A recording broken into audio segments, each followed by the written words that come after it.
All right, good morning, good afternoon, good evening. Welcome to the Sunday broadcast. We're doing well. Hope you had a great Saturday evening. Thank you all for hanging out yesterday. Appreciate you all being here, as always. We're going to be playing some more EverQuest 2 today. What's up, T Bobby? How's it going, sir? I see you out there. Intern up on the channel currency giveaway. JHAM421 is the current username to claim 302 copper. Hope everybody's doing good. I did not update my um not heritage trade skill timeline for here, so we're coming back to the plateaus to update that real quick, and then we will go back to the new zone and continue questing down that part of the path. No real news, not much has gone on. I didn't get a chance to do too much gaming off stream. Kiddo's been wanting to play a lot. September Girl's got a lot going on still. So but yeah. Hope all is good.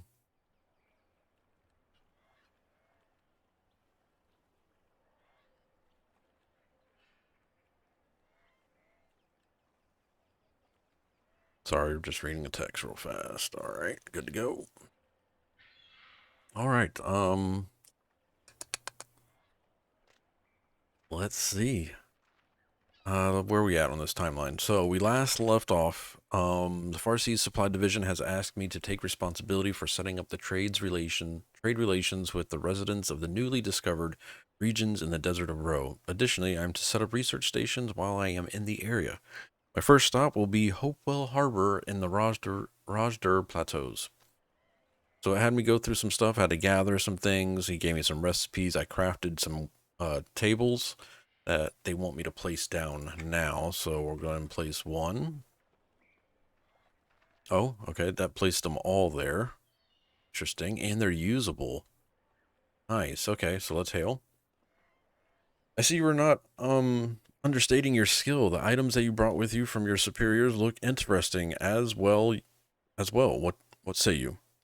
I believe we have many items that would be suitable trade goods for the area, and I see several local items that would be of interest to us. That completes that. Looks like we got a potential trade goods pot. Looks like a pretty cool house item. Put that on like a table. Just finished the TS timeline this morning. Nice, Bobby. All right. Accept it. Yes, I believe we can do business together, as do I. Then we'll hail again to get the second part. So, partner, there is an immediate need upon which we can capitalize. If we can leverage your contacts and come up with a working recipe, please tell me more. The new influx of adventurers has made a bad situation worse. Those who seek to explore buried Takish Hills do not always return, and those that do manage to return tend to have gone mad. That is unfortunate. Quite. It cuts into our market base after all. Perhaps there might be some curing preventive item that we can sell them before they begin such explorations. Let me see what the sources can come up with.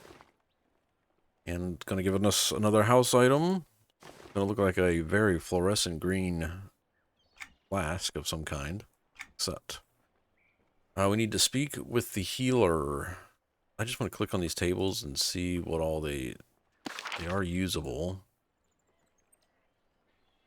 Interesting. Okay.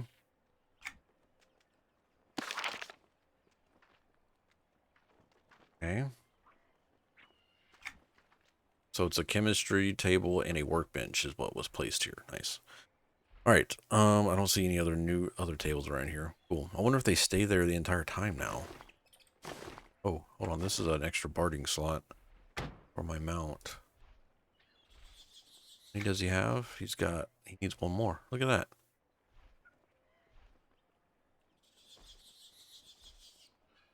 He's boom. Nice. Okay, so what did we put in here? Potent. Collector. Let's go grab that real fast. Frontier. Panda merchant.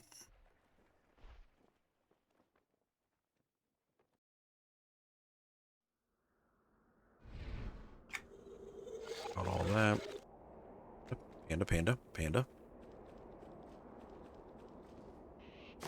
And then we're search collect. Potent. Time.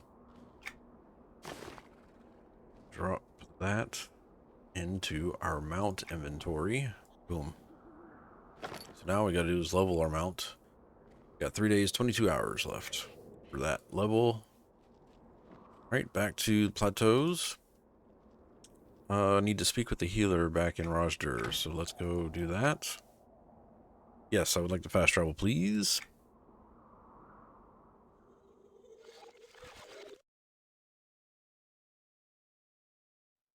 See what we can get into. Alright, so we need to find the healer.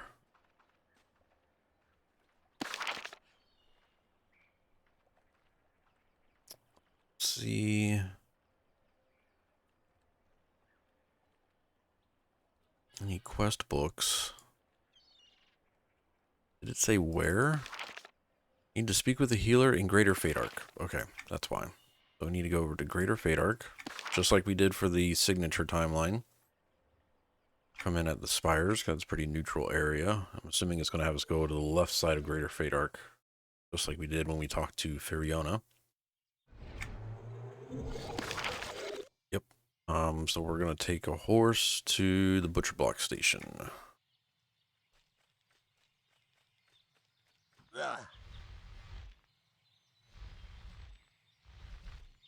Why can't I find it? There it is.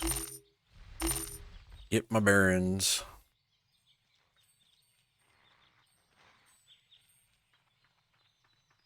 Hail, stable master. Butcher Block. Sin, what's going on, man? How are you doing?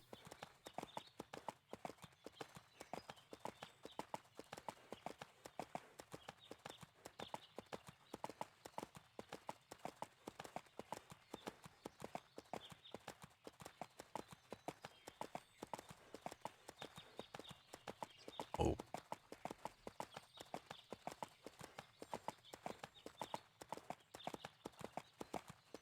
Very large bear.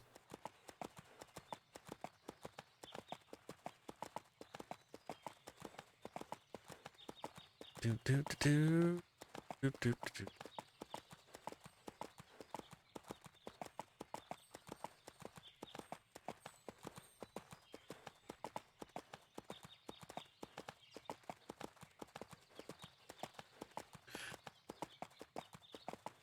Yay, loot I can't use. Oh no.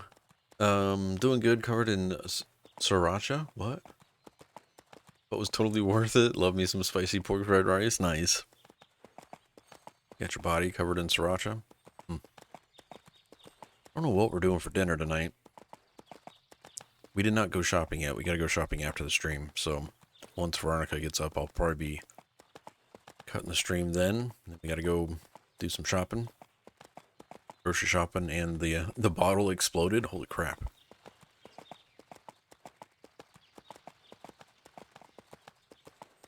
So then let me guess, the bottle exploded, so then you just put the rice and stuff on you and ate it off your body?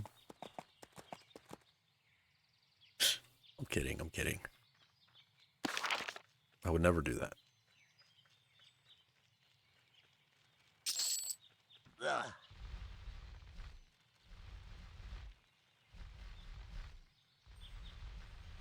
Talk to this person over here. Healer of growth. Hello there. Blessings of growth upon you. Thank you. I come seeking wisdom of a healer specializing in curses. Nasty things, curses. They can be harder to cure than they are to prevent. Try that again. Nasty things, curses. They can be harder to cure than they are to prevent. I still messed it up. They are. For one of my background, yes. Once they take root, it takes much more energy to dislodge, especially if you are unsure of the original source. Then I might be searching for a curse prevention item instead of a curse curing item. If it is even a curse, which is our best guess at this time. Give me a quick summary of the situation. Let us see what we are dealing with. An ancient city buried within the desert. Many who explore it never are seen again, and those who do manage to return have gone mad. Oh dear, anything ancient with regards to curses tends to be extremely bad. You would think such things would grow weaker with time, but ancient malice tends to grow and fester. I assume you do not have any of these victims on hand for me to study. Correct. I have yet to see them for myself. I fear that some of my adventuring friends, though, as they are unlikely to resist the challenge to trying to succeed where so many have failed. Since you do not know the source of the curse, or if any deities are involved, a strong protection potion, there is some deities, well, Nagafin a deity? I don't think so. Nagafin's just a dragon. He's not a god, right? What's up, Frozen? Potion better than a generic curse. There is a catch, though. What sort of catch?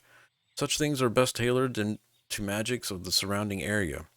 While I could give you the instructions for the potion that would work on curses we are likely to see around the Fate Arc area, it would not be as effective on curses from a desert region. Did we say we were from the desert? How could we go about adjusting it? Bring this to an herbalist who is familiar with the plants of the desert region, which are infused with magics of the area, which tend to be especially resistant, and so on. Hopefully they can alter the recipe for the concoction accordingly. Thank you, this could save many lives. So now I gotta go back to the desert herbalist, which I'm assuming is in Rajdur Plateaus. Would you like to fast travel? I sure would. What's up, Grug?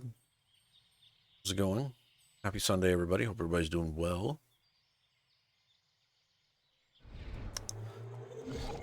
Alright, we do have a quest book right over... Oh, I'll go under. Look at that.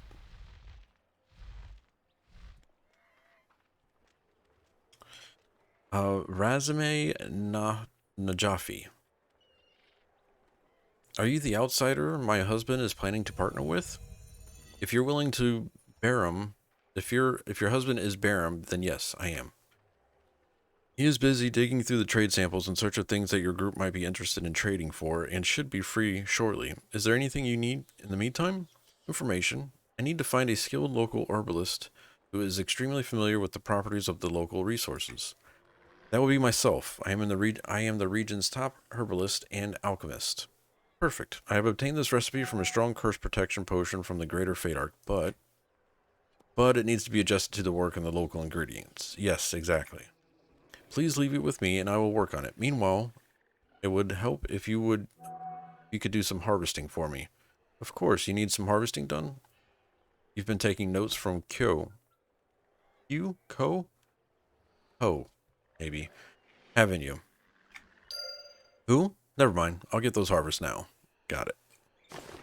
Alright, so now we need to gather some packish figs, cactus fruit, and harvest bone-tailed chub.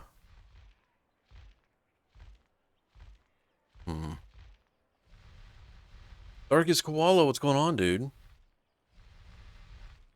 Broke your signature line, can't progress? What? Is it fishing? Oh, maybe I should go fishing first then. How'd you break your signature line, Grug?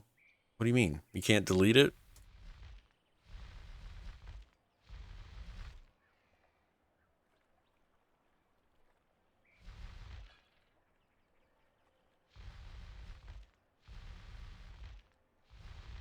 It's kind of scary if you can break your signature line where you can't progress anymore.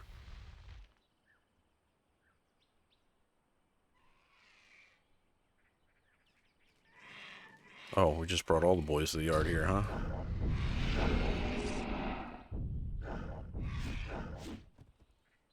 I didn't read the journal before I killed the last boss. Can you just delete the previous part and then get it again, or does that not work?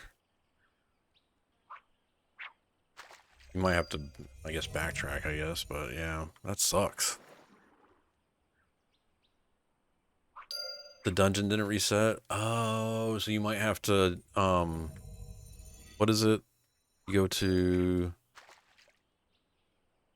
Dungeon Finder and then persistent instances. Can you reset from there?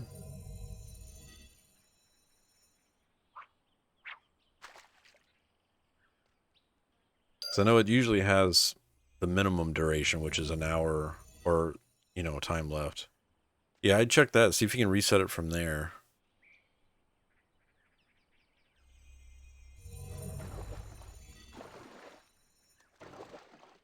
Poor mercenary's trying to heal me and it's just not working out.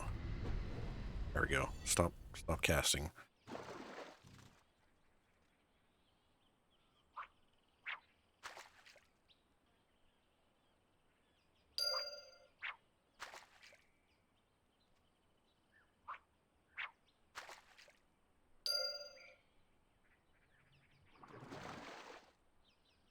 So the figs are fishing too, or is that the figs are a garden harvest, I would assume, not fishing. But it's flashing when I'm fishing, which is weird. Yeah, that's what I thought.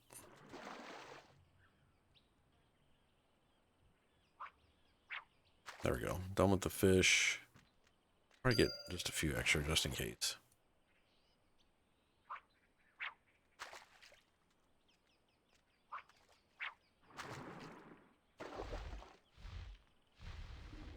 Let's go find some bushes.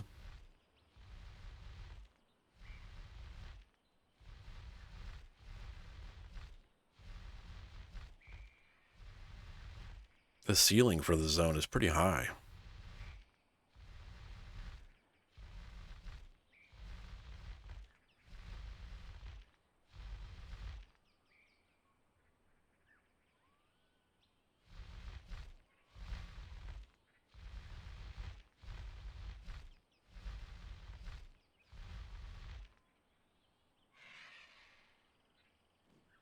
Almost everything try to kill me.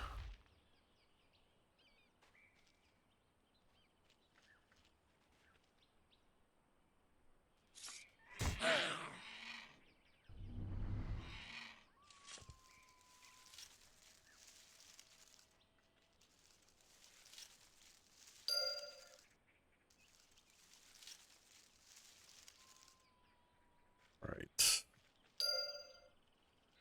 Need these, but might as well harvest it since it's right here in front of me.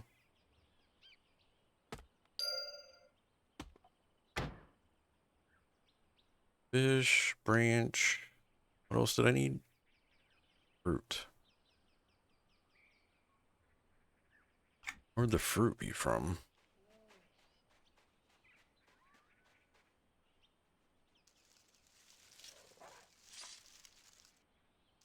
Oh, same as the bush. Okay, got it.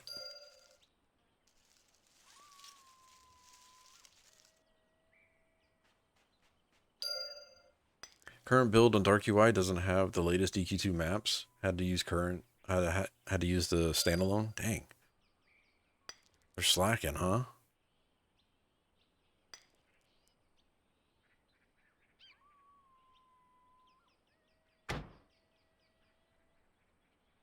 Actually, there's a closer shrub right over there.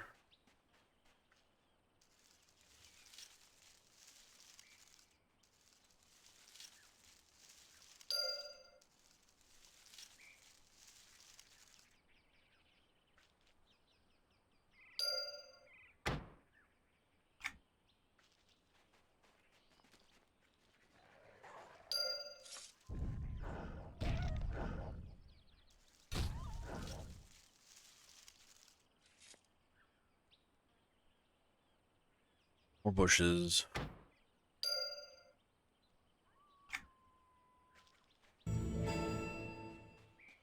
Rare item has been found. Nice.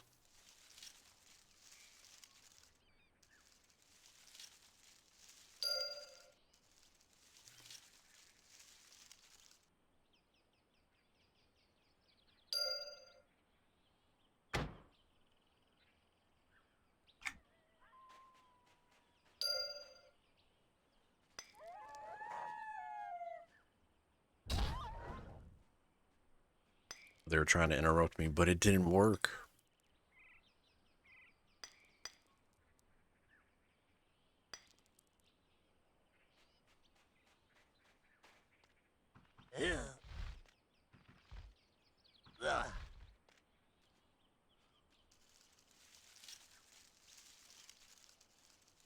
What rares do I need for my spells again?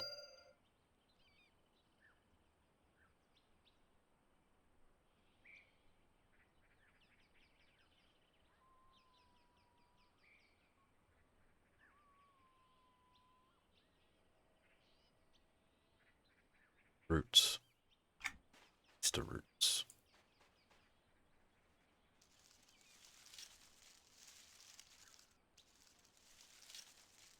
That's one thing that annoys me due to the stat requirement for ROR. Cannot use my harvesting gear. Oh, no.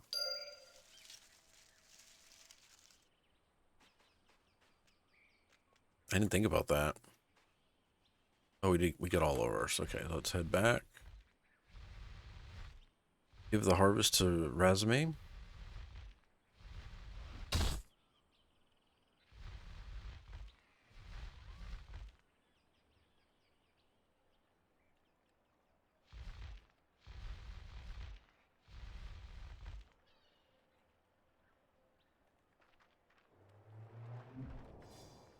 Hail.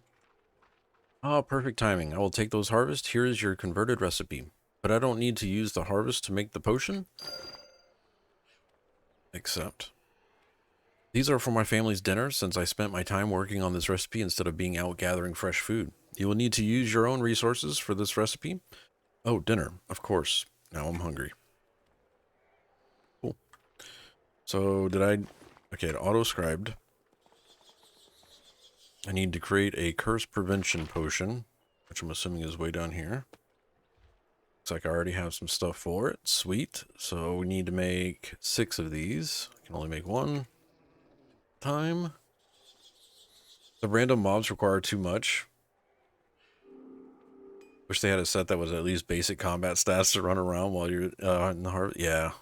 I don't even wear crafting gear, to be honest, but it would make sense to do it for rare chance, I guess.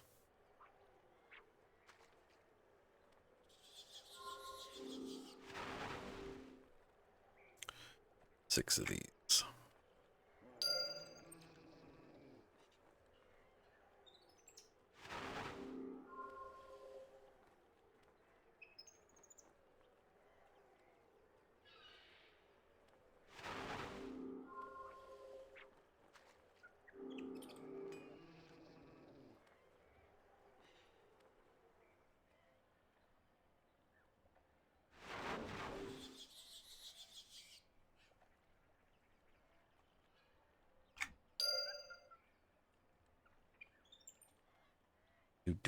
Do. Bet you guys didn't know you were walking into a crafting stream today, huh?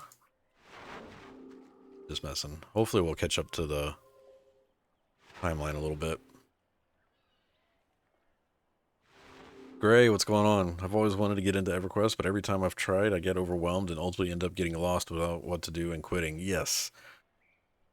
Current EverQuest, well, EQ1 and EQ2 are not very new player friendly. And even though you can be new into the game and they promote it as being new to the game, it's easy to get into, they always want you to jump right to the in-game stuff, and it's very overwhelming.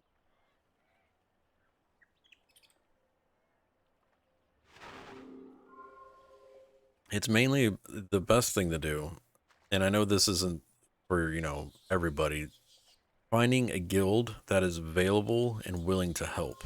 And I know a lot of guilds advertise that they're willing to help and that they're friendly and all that stuff, but sometimes the feedback I've heard from other people when they join those guilds is that nobody talks to them. So there is that. My recommendation always is to just start off at level 1, and the game does walk you through some stuff.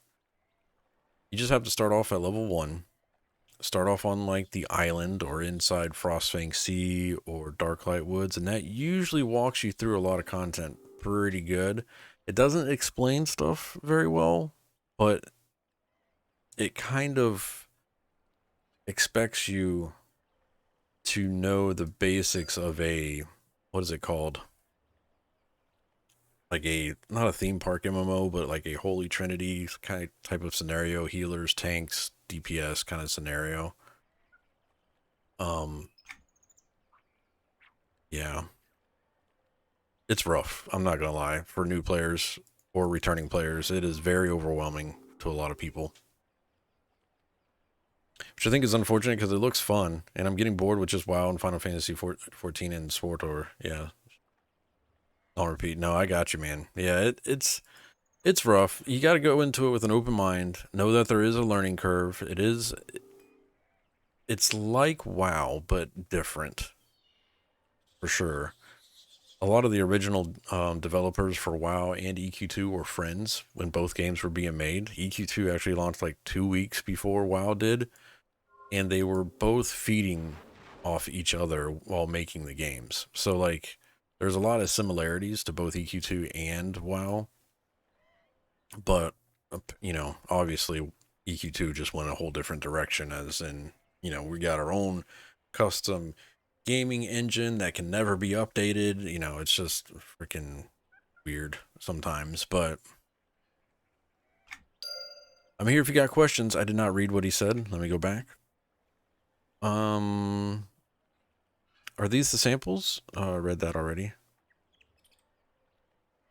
Yes, your wife helped me adjust a curse protection recipe to the local resources and magics. Good, good. I know a group that is heading to the... Okay, now we're caught up. Okay. Good, good. I know a group that is heading into the buried Takish despite my efforts to warn them away. I will give the samples to them and hope they survive to report back. Let us hope so. Meanwhile, I have some possible market samples for you to look over. I'll take a look. Examine the trade goods. They're in this crate right next to me right here. The trade goods look promising. Find Farsi's messenger. I should find the nearby Farsi's messenger and give them my evaluation of Ram's trade goods, which is going to be... And by all means, guys, if you guys got questions about the game or anything like that, hit me up. Like, if you're confused about something or not unsure of which direction to go, let me know. The thing I have a problem with when people say that they get overwhelmed with EverQuest 2 or with EverQuest as a whole is sometimes knowing that the game is super overwhelming. There's just so much that there is to learn about the game, but I can't do it in one paragraph. You know what I mean? Like, there's not going to be this one, 15-minute video or audio that's going to tell you how to play the entire game. And I can't answer every question because sometimes I forget what people want to know about the game, right? So, like, I can't answer every question about it because I don't know exactly everything there is to know about the game. I learned from chat, and when I do things the way I would do them, some people usually hit me up and say, hey, it'd probably be more efficient if you did it this way, and that's how I learned. So, what I'm trying to say is, if you get stuck with something and you feel like you're frustrated or overwhelmed with it, let me know, let us know, hit the community up, Discord, any of that, and we can try to point you in a direction or kind of give you some kind of feedback to let you know where we're going from there. Now, if it has to come down with playing solo versus playing group or something like that, it's kind of hard because unfortunately EverQuest 2 it's kind of transitioned. Unless you're in the end game rating and heroics, you're going to be playing solo. Not saying you have to play solo. You can get a group of people and run solo content, like running through signature timelines and stuff like that. You just got to find people that are playing at the same time as you, what it comes down to. So have a great community here. By the way, we have some people that play on retail. They have small groups on retail. They have some people that play on Varsoon.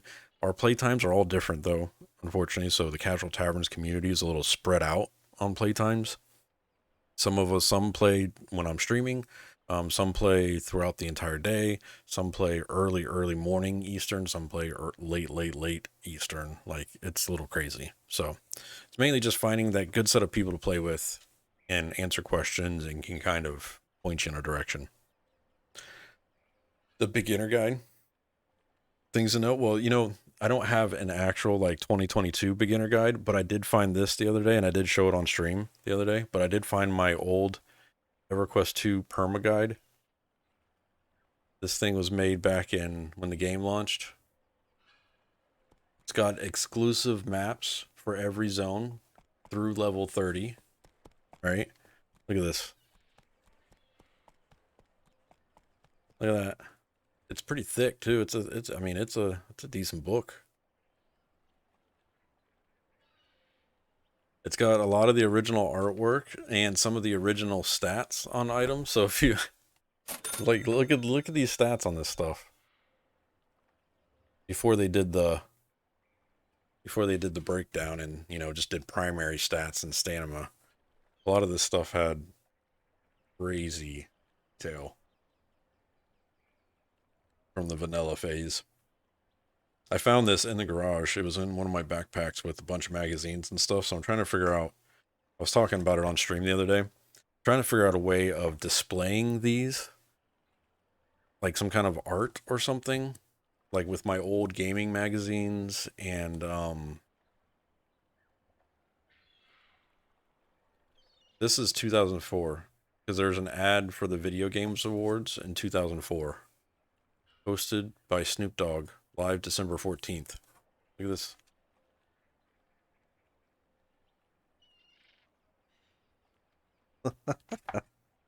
Yeah. Yep. Good old times. But yeah, there should really be a new player guide for 2022. EQ did post, like they always post before an expansion. They always post like this short blog about what to do to get caught up. But it really is a beeline to end game. That's all it is. And that's what's frustrating because you're missing, what is it, 18 years, 17? How many years is it now? There's 18 expansions. So you're missing 17 expansions of content basically because they want you to load into the game, get level 120, and go into the new expansion. They don't, all the levels before that, they just skip all that stuff. So it's hard to do like a for sure guide of where to go. That would be good content. So if anybody's out there that wants to make a YouTube video about it, I don't have the time to sit down and do it. But it would be cool to have some kind of like, you make a level 1 character, you go from level 1 to level 10, level 10 to level 20, level 30 to, you know, and so on, kind of without having to do like the, let me back up. Because right now, if you were to start EQ1, EQ2, and you wanted a set plan of action, they would tell you to run agnostic dungeons from level 1 to 95. Your eyes will bleed, you'll pull out all your hair, and you will hate the game if you do that. Because it is very repetitive. It's fast, but it is super repetitive.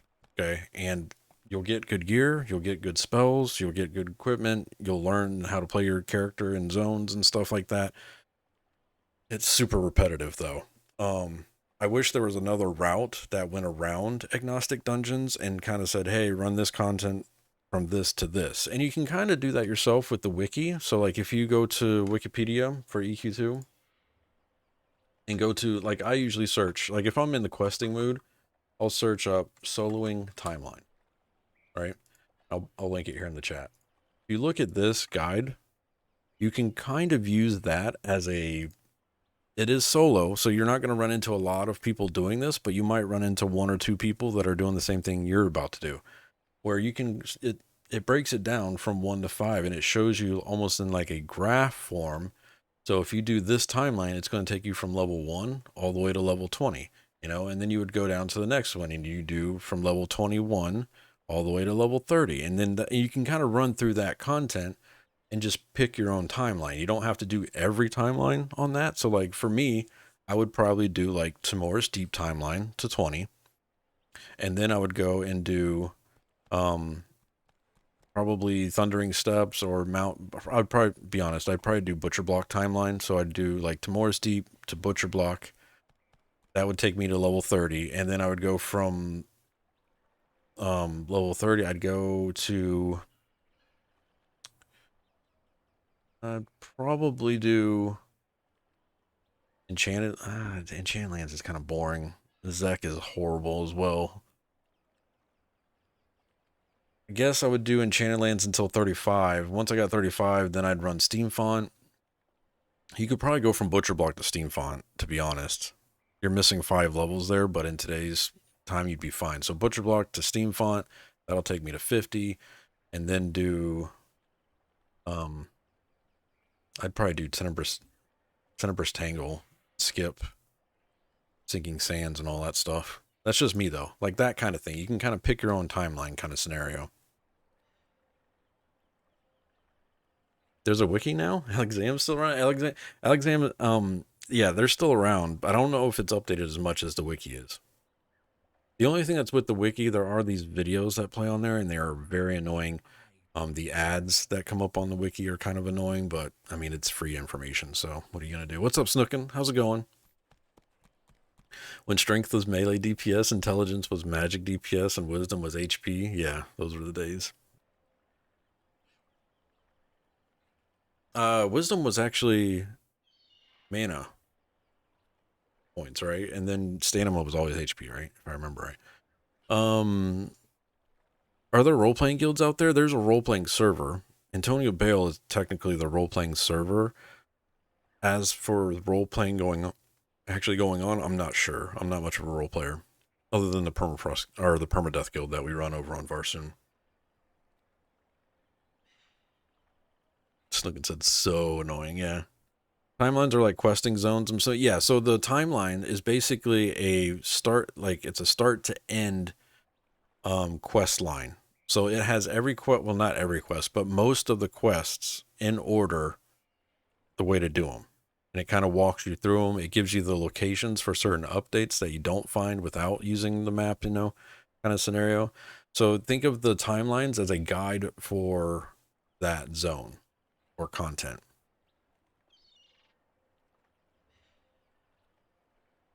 Yes, wisdom also adjusted how it hits, and was thinking, yep, there are some unique rewards for each zone, though. Yeah, so there's different types of timelines. So they have your regular questing timelines, they have your heritage quest timeline, they have your signature quest timeline. Which signature quest? Correct me if I'm wrong.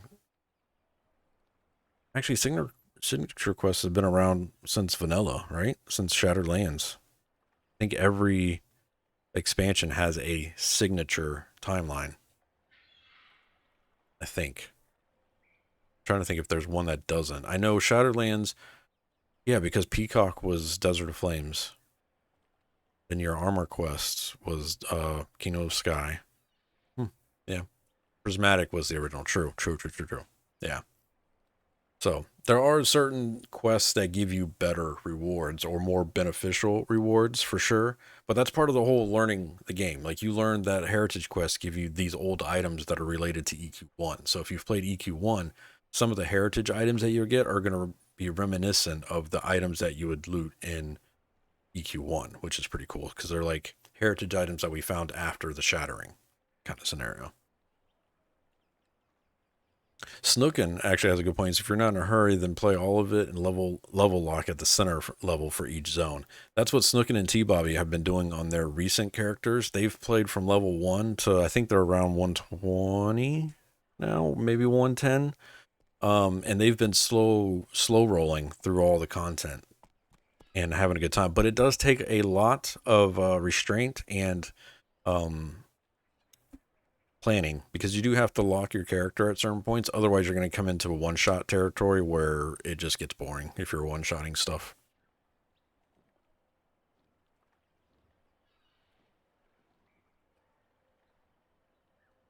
Claymore was, yep, true, Sin, sorry. I think there was J Boots quest in EQ2. Yep, There's a few. The polish, the PGT is an EQ2 as well, but it's under a different name. You run into the polished granite tomahawk during the quest. Which one is it? It's the one from what's his face. You have to get the giant language. Axe from the past, I think. If you remember the PGT from High Pass. Yeah, there you go.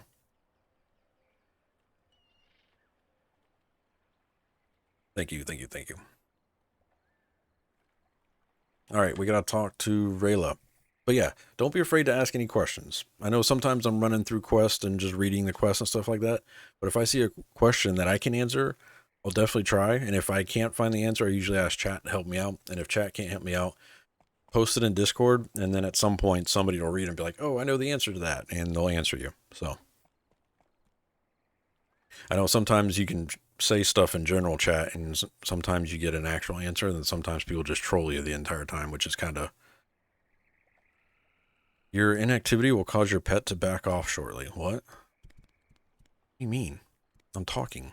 Well met. Hale, have you seen any cube mounts for sale? Cube mounts? No.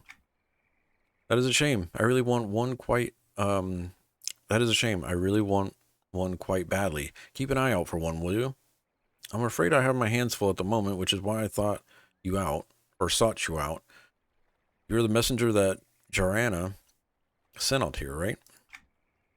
Yes, I am. But could be more important than finding a cube amount. Cubes are just so cute and cuddly. Cuddle you until you smother, perhaps. No thanks on that. Back to the reason that I... Hey, thank you for the... Kozad, what's going on, man? He said... Thank you for the 24 months. 2 years of support, dude. 2 years. Thank you. I appreciate you, man. No, really. They are harmless. They just want to hug you. I cannot believe I'm having this conversation. Can we pause the cube conversation for a moment and focus on our jobs?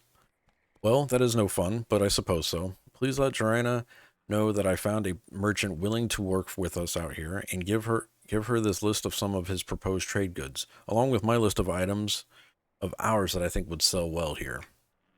I will see that it is delivered. Meanwhile, if you will not talk about cubes, guess how many seconds until Frost.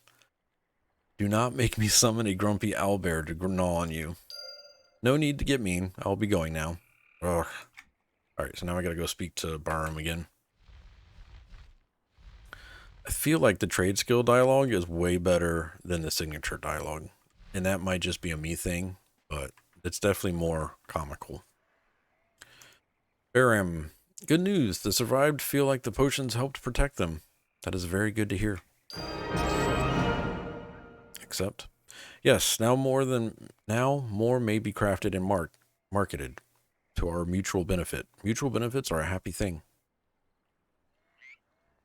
Said agreed. Well, you've managed to convince me again. Hope to see you in game and in Discord soon. Thank you, Gray. I appreciate you. Just, you know, it isn't everybody's cup of tea, and that's okay. It's okay. I always recommend, especially with EQ2 players, have a second MMO that you hop onto every once in a while. If that's EQ1, if that's another old school RuneScape, you know, if it's New World, have a second MMO that you can hop on, kind of refresh the thought process, get the itch back, and then dive back in EQ2. You know, whenever you get frustrated, log off, play a different MMO for a minute. You'll find that you'll see stuff that you take for granted in EverQuest 2 that you're like, wow, I wish newer MMOs would put these kind of systems in place instead of, you know, the instant gratification that you usually get from newer stuff. A lot of stuff in EQ2 is a very theme park mode, but also it does take a little bit of effort. There is some grind for it, unfortunately, as well. But it is a great game. It's a very undersold, underappreciated MMO these days. EverQuest strikes again. Whoa, flying mounts? Is that like Draher, like follower NPC? Yeah, so this is my mercenary. She's my mercenary. This is the legendary mercenary you get from the collector's edition if you buy the collector's edition of the expansion. You get her. These actually act as buffs to your character. Ignore the crazy numbers because stats are out of hand. I mean, we're going on, this is expansion 18. They just need a stat squish and they haven't done it. But mercenaries kind of act as a main thing that I call them. They're just a buff. They don't really serve a purpose for fighting and stuff like that. They do DPS, they do heal, and they do tank, but they're very dumb. Like they get stuck a lot, especially if they're fighting. Sometimes they just get stuck too far away from you, so then the mobs are too far away or too close. You know, I keep mine around to res me when I die if I don't have my necromancer res up, and to help with DPS and buffs. That's basically what they're there for. Tup, thank you for the 11 months of support, man. I appreciate you. Hope you're having a great Sunday. There are flying mounts in the game. Some zones are locked to flying, so like you can only fly once you've progressed a certain amount through the quest timeline. So, I've already finished the quest timeline for Rajdur Plateau, so now I can fly on here.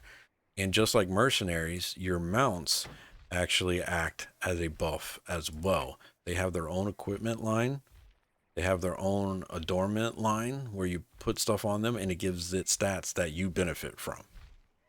So there's different, basically like mount equipment that you give them that increases stats and stuff like that.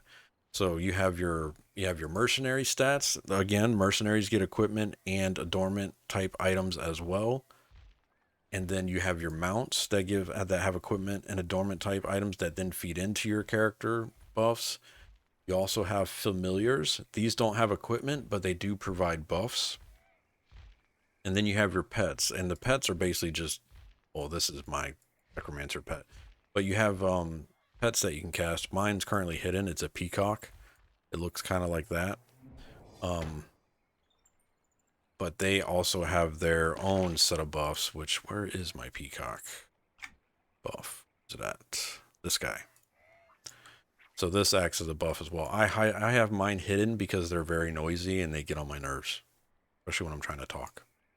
But these also give buffs. So, and there's different combinations. So if you're trade skilling, you might want different familiars, different mercenaries, or different mounts versus your adventuring mounts. So you have to think about that as well. It's a whole thing that goes into the meta of the EQ2 and min-maxing your character, basically. But anybody that's returning to the game or just starting the game for the first time, ignore all of that. Just play from level 1, enjoy the game. Eventually you'll get stuff and you'll be like, oh, I know what that is. It's a buff now. I can just equip that. And you'll notice that certain mounts give you more beneficial things. Because then once you get to a certain point in EverQuest 2, the amount of character customization slash builds that you have, because not only do you have all those, so you have mercenary mounts, familiars, and pets, you also have your alternate advancement lines. Yeah, so you got your AA. This whole system needs to be revamped, in my opinion. They have revamped it once, but I really don't even know what they actually revamped. Because you have AA, you have character development, which is its own little thing where every 10 levels you get one Grandmaster ability that you can unlock, and it goes all the way to 115. You have your focus effects, which these give you buffs, basically. So you can customize your playstyle with these. And then you have your race abilities that you can customize with these, okay? Then you go into your alternate advancement, and you go from Summoner to Necromancer to Shadows to Heroic to Dragon. And each one has their own, you have a certain amount of points that you can spend in each tab to customize the way your abilities work. Some give you new abilities, some give you different play styles. So you can have multiple play styles. Like you can build a tank build, you can build a DPS build, you can build a healer build, all sorts of solo, group, PvP build, all that can be done through the alternate advancement. And you got trade skill. Then you have prestige, which goes into another thing to customize. It's just it's too much for new people. So take it slow. Just do it slow, and then eventually you'll get to the point where like I need something to make this more, and then that's when you start diving into all these freaking tabs things. That reminds me, I need to go do my daily familiars. Yep. Yeah, you do want to do this because you do level up your familiar pets. Your familiars, you can collect them all, just like Pokemon, I guess. So the Renewal of Row familiars, you can get all of these. There's a daily quest you can get from inside either Kinos in Freeport. You talk to Stuart, I can't remember his name, Stuart something, and he'll give you a level 5 quest that you can run around, and you have to catch certain things. And once you catch 3 of them, you get a box, and then the box gives you a random familiar. And usually the familiar can be from Renewal of Row, or it can be from like the current season, I think. So any of these. And the ones that you don't use, the ones that you have duplicates of, you can consume that, and that basically gives your current equipped familiar experience, and it goes all the way up to level 10. So the higher the level, the more stats. They show stats down your throat. So many stats. Snookin says, there you went. Yep. They actually they did do some changes to it. I was wanting something simpler. Because it is if I'm a new player and I'm coming into the game, granted, you won't see all of those tabs all at once.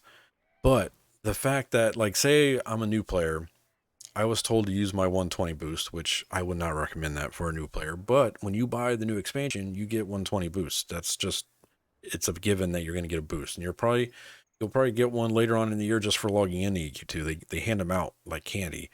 And when you use it, all of this stuff is all unlocked at one time.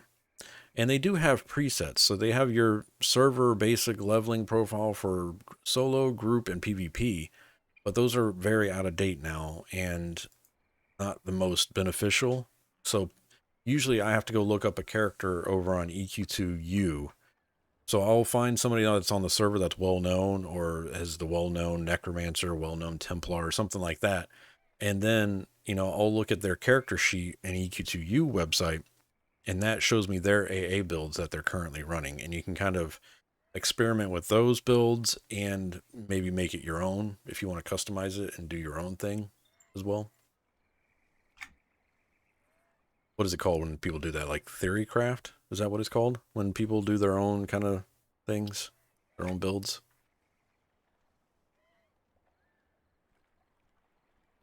AA builds, I go to EQ2R and look at the highest level for the class and copy theirs. Yep, yep, yep. It's like enhancements in DDO. You need a PhD for it? Yeah, for real.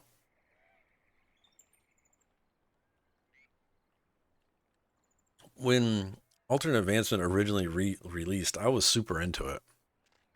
Like I could see the difference from making, a 3-digit change in my timeline. I could physically see it. Now, I couldn't tell you if I took away 3 points. I wouldn't be able to tell you where I took them away from, to be honest. Unless I missed unless a skill got disabled somehow. That was the only way I would know. Before you set up any more outposts in the region, Hopewell Harbor has received a rush request that could use your aid. Oh no, we got a timed one coming up. Oh, something odd. Even for those areas going into the buried Takish Hiz and the Takish Badlands, we have a request from Furiona Vey for growth prayer stones. No, we don't want to help her. And even with the recipe in hand, it seems to be beyond the skill of those here in the harbor. Furiona herself? It must be important if she is involved. Let me see the recipe and I will do what I can. They need to be crafted, delivered, and installed as soon as possible. I sense an opportunity for increased trade that many overlook to their determinant. What sort of opportunity? The story, of course. This sounds like an epic event in the making, and those who first learn the details can turn into the sweeping tale with many people swarm to them to hear the retelling. What does the trade come in? Do they sell the stories or something? Not at all, but when curious people come to hear the tale, they will also see wares on display and have a few creative pauses in the tale to encourage them to do a bit of shopping. If we then also have replicas of those prayer stones on hand, say no more. I will leave the replica making in your hands while I craft the magical versions for Furiona. I will see what I can do about the recording that I can witness for you as well, though I expect to see the share in profits for that. But of course, to partnership. Sweet. We already know what happens to Furiona because we advanced the signature timeline before we finished this line, and it was surprising. So yesterday's stream had a pretty big surprise in it that I did not see coming. I don't know if anybody else, some of you guys have ran past the signature timeline already. I didn't see that coming. It was a decent surprise. I'm not going to spoil it for anybody, but it was fun. Snuggen says, I added 200 million in health by changing a couple numbers. Honestly, only the first 2 were good in my eyes. I noticed if I lose those pages, the last 3 were just yeah. Although as a tank damage added to my taunts, it is nice. Hell yeah, that too. The summoner and necromancer AAs look familiar. They can be, yeah. The AA timeline building is just crazy to me, and I just don't have the patience to sit down and do it anymore. I need to craft growth prayer stones, which I wonder if I can make them here on the workbench. I can. I have all the things for them. Nice. Need to make 5.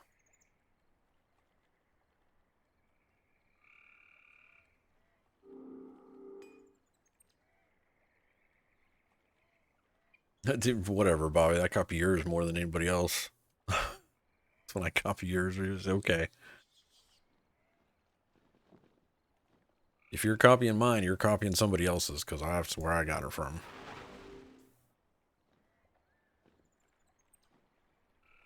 We do need to talk once we get back to the permadeath guild. we need to talk about AA and how we're handling that on Varsoon. I know originally we talked about doing, you can only use the amount of AA points that you are as at level. But I don't know if AA benefits the character as much as it does at the current expansion. You know what I mean? So we'll have to have a conversation about that, guys, and see how you want to handle permadeath AAs. Do we just not do them? Or do we want to keep with the, if you're level 40, you can use 40 AA points kind of scenario. But if we do that, eventually we're going to have so many AAs that we're not using the level, you know? And we can only, and we can't, and for the characters that have self-res, we're not doing that on, we're not doing, those AA won't be allowed. So like wardens, when they have the self-res, those aren't going to be allowed.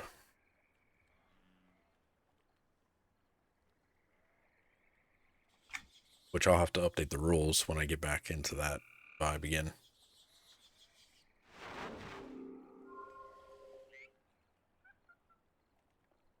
I hate that you can't mass production for TS Quest. Yeah, I don't even mass production. I need to. I need to go through my crafting timeline.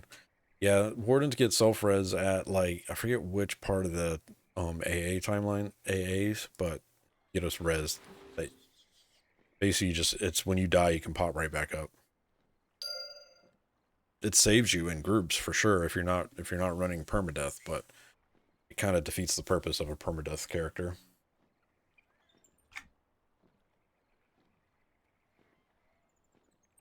As a Fury AA makes a huge change in my character. Oh, great. So I guess we'll have to have that talk and see what the community wants to do with AA. Do we limit the use?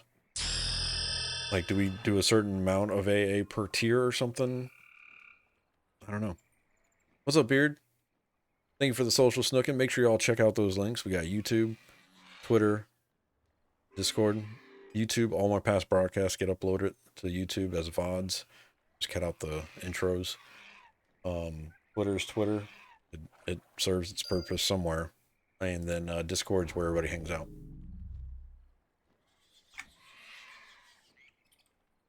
The main thing is heal while damaging and damage while healing. Well, that's, I mean, that's kind of the character build, right? So, like, I don't mind that. I just don't want the characters to be too overpowered from AA. Does that make sense?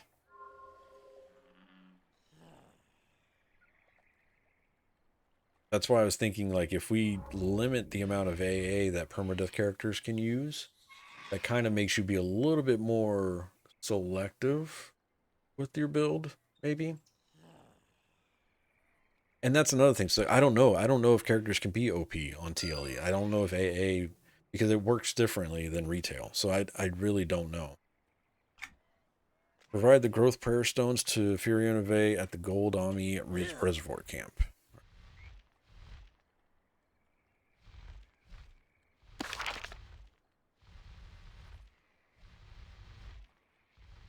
As for Warden, needless to say, the A is basically a requirement for them in a few X packs once epics become a thing. Yeah. Likely a limit, or just say nope to some skills like the Druid self-res. Yeah. I think I like the idea of just using the same amount of AA that you are level. So if you're level 12, you can only use 12 AA points. So you have to be super selective of what you want to do with your AA. But that is going to handicap a lot of us for permadeath content.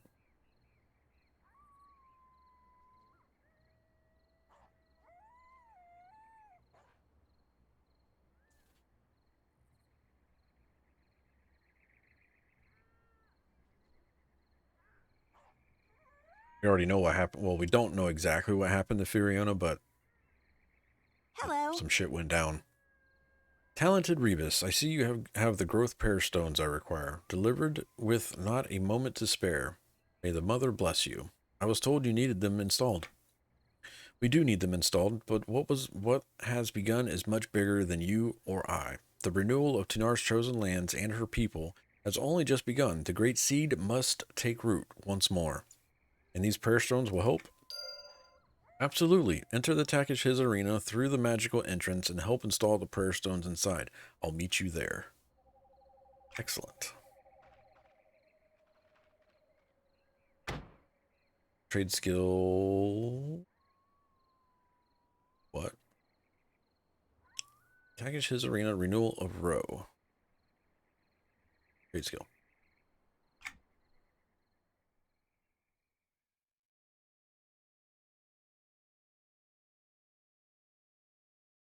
Basically locks you to one tab usable. On a side note, my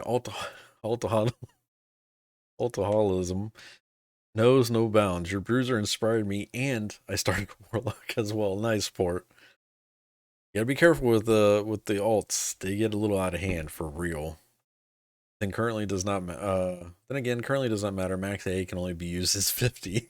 Yeah, we're at 40. So again, it's not a huge deal right now, but we do have to have the conversation going forward. You know, because every expansion we're gonna get way more points unlocked. So, like, I think we're definitely gonna have 100 points available before we can even reach level 100. So we got to figure that out.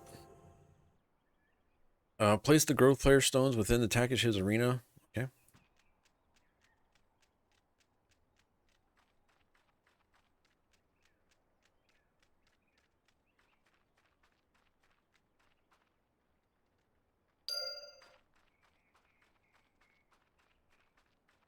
Oh, you can already have 100, just can't use it. True.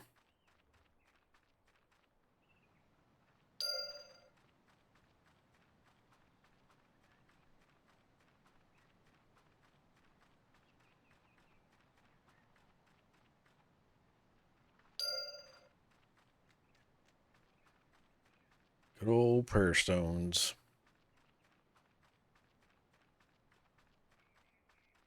Maybe had you done this first, Furiona wouldn't have been in the situation she is now. Hey, we don't know. Okay, we don't know what situation Furiona is in. This could have been all her doing.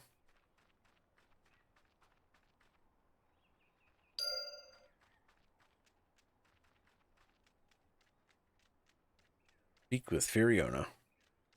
And we never will, apparently. Well met. I am prepared for the ceremony, Rebus. This shall be glorious. I can only hope. Be witness to the renewal of Roe. Oh, shit, we gotta watch it again. Great Mother, long ago, seed of growth was entrusted to your utmost devoted. Hope was a day would come. Hope was a day that would come. It could be planted upon Nora. The day is now, and the place is here, within the land of your choosing, for your creations. Bless this seed.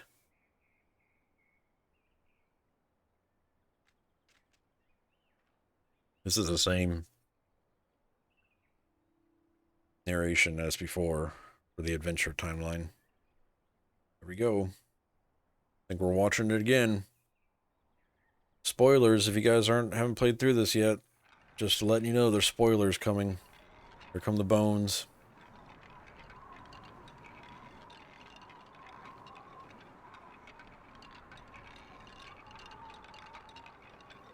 Oh, it's a dragon.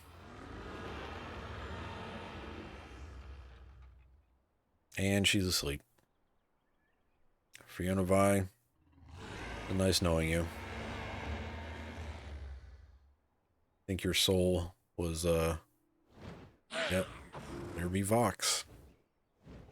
Hello, Vox.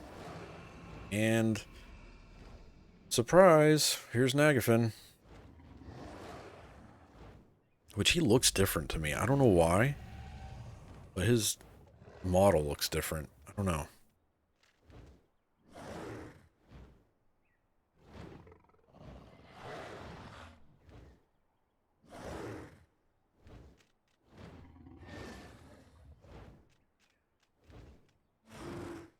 Yeah, he looks more golden in Lava Storm. I'd have to go look at him.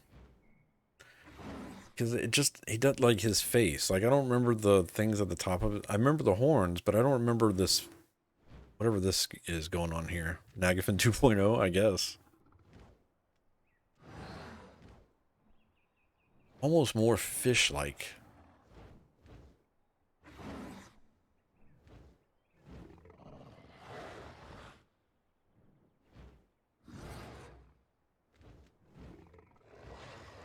Kind of wish they were targetable, so we could really fuck this up and like kill ourselves or something.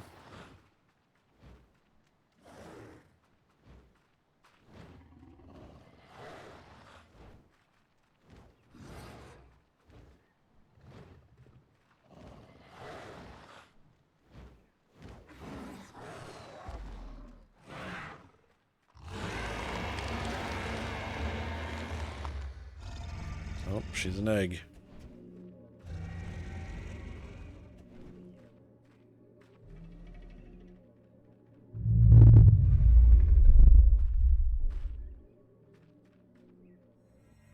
Oh shit.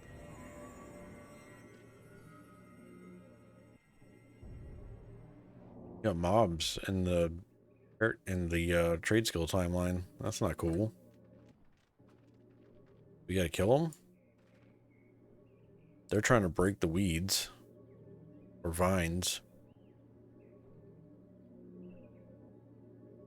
Can we go inside the egg?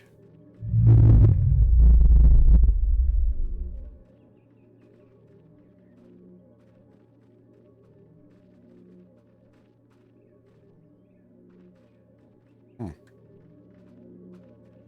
It's interesting. Oh.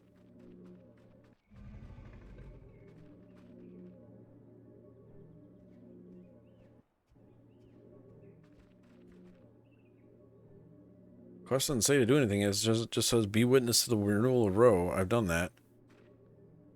I gotta hail people. Salutations. Salutations.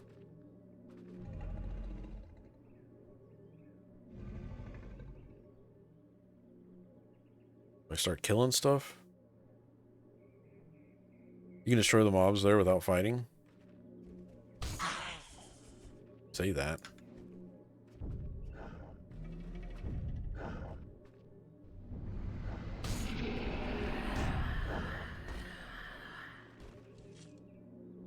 It doesn't say that in the quest to do anything, though. Use the roots to trap them with the seeds.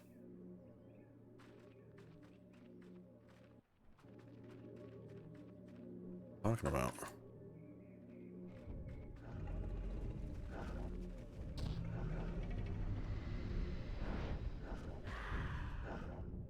The growth is I'm trying. I can't click on anything.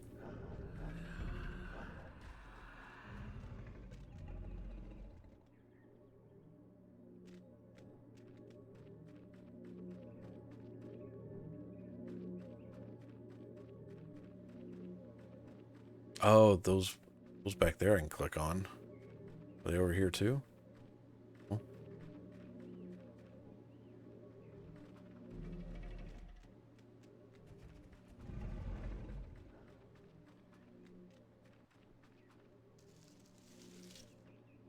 I received 50 root balls.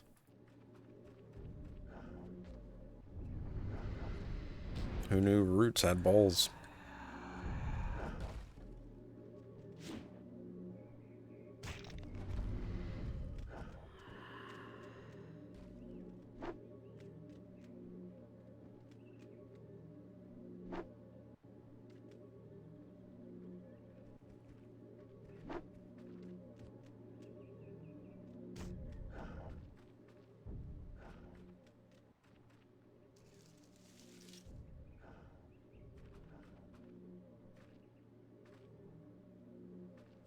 Now harvest the flowers? What?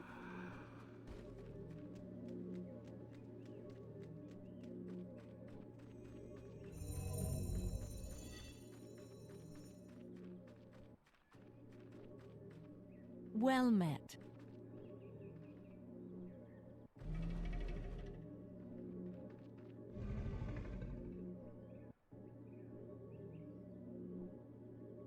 It's the flowers and use them on them.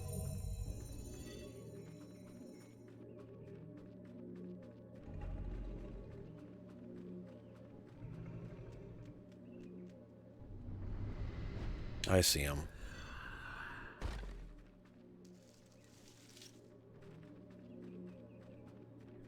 this is not told very well.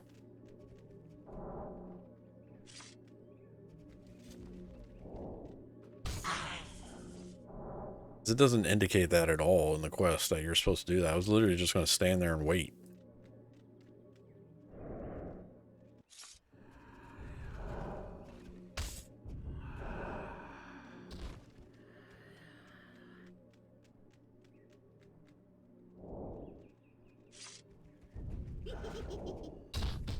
Same mechanic from Plane of Magic.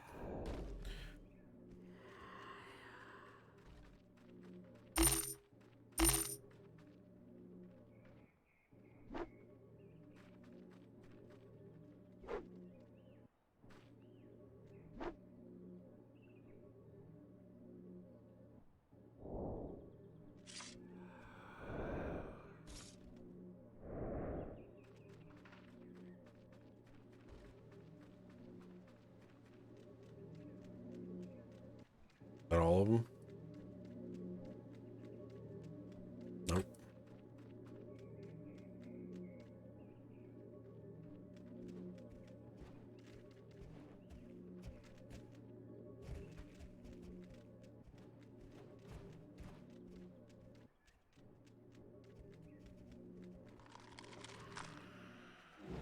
She has been broken free.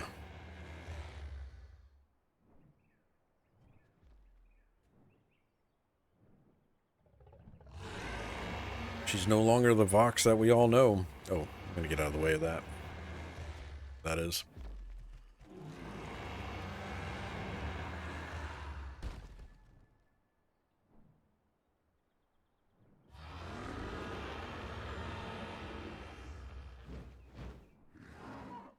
She's out.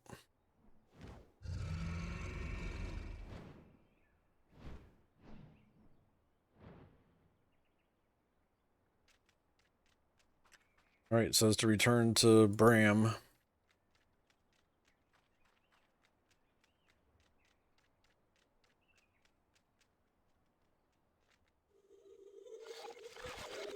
So, that quest needs a bit of a tracking update on there, because I would have literally, if it wasn't for you guys, I would have just been sitting there waiting the entire time. I wasn't sure what I was supposed to be working on.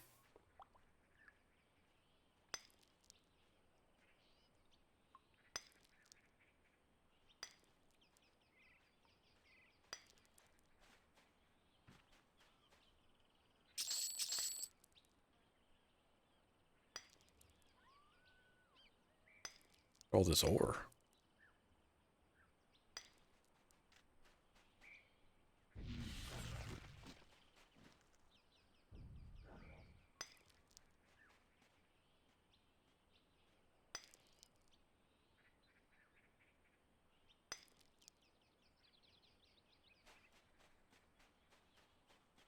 Moving on, because I'm going to be here harvesting all day if I stop.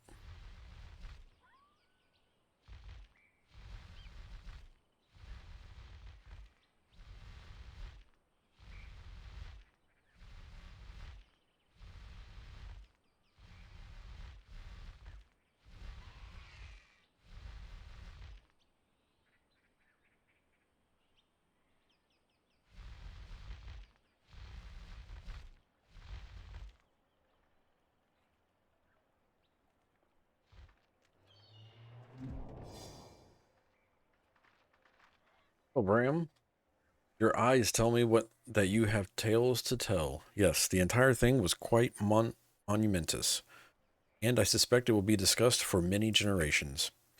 Then people will be desperate for details. The sooner I can learn the tale, the sooner we can lure in more customers. I made notes. Shall I bind them into your journal for you? May the gods bless you for your foresight. Yes, please. I will have a nephew. I will have a nephew. What? I will have a nephew, then make copies of it to market. I will have a nephew, then make copies of it to market. I don't understand that sentence. Somebody explain it to me? Or is it a typo? Is it a typo? Don't tell me it's a typo. I will have a nephew, then make copies of it to market.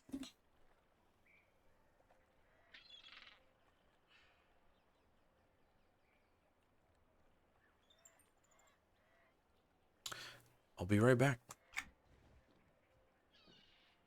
Not sure what that sentence means. Craft events in the renewal ceremony. From the renewal ceremony. Okay,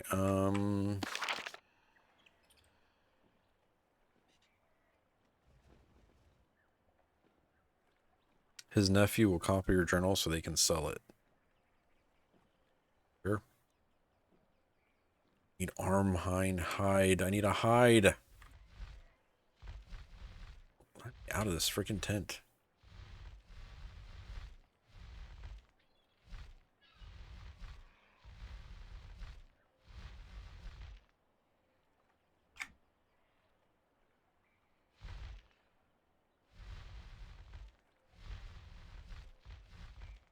Your uncle's son is your nephew. Yeah, but the sentence didn't read like it was. He was going to ask his nephew to do it. Did it? I know I'm bad at reading. I will have a nephew. It just says, okay, the whole sentence is may the gods bless you for your foresight. Yes, please, period. I will have a nephew, then make copies of it to market. That's what the sentence says.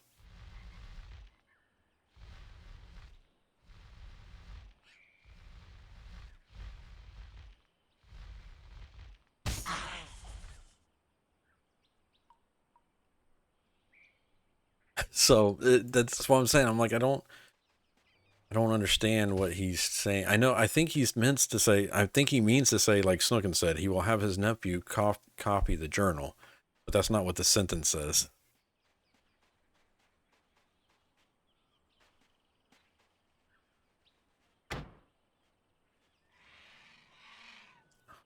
Just all the birds? Get away from me. Animal den, closest one.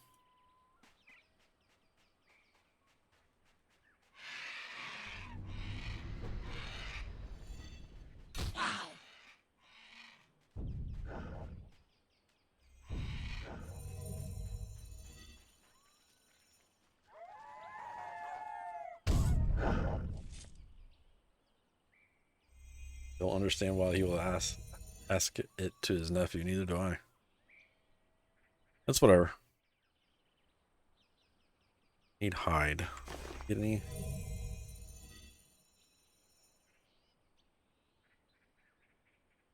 Probably have some back in the guild hall. Now that I think about it.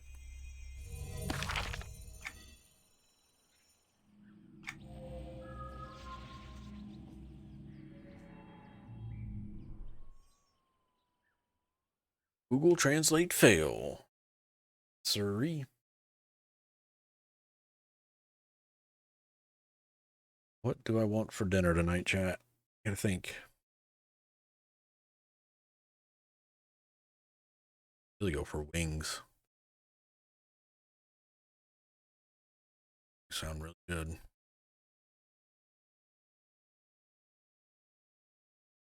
And fries. What's up, maids? How you doing? Happy Sunday. Guild Hall. Here we are. Let's go to... I actually want to go to the vault first and get these guys doing their thing.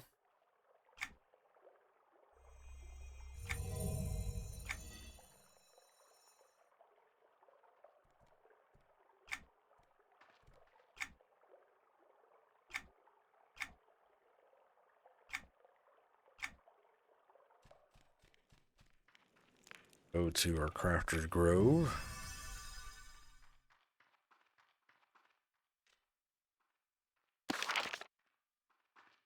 All the way down here to... I still didn't get Armapine Hide. Dang, is that the rare? Oh, he just lost the World Cup against Argentina? No. I didn't see any of the game, though. Every time I come here, I want to go back to EQ2? Yeah. Gray says I was rooting for France. Guys with passion, jeez. Snuggins said, do it. Is this the rare Armapine hide?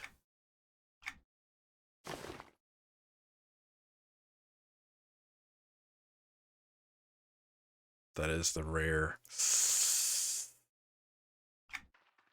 Oh, that hurts. Okay. Okay.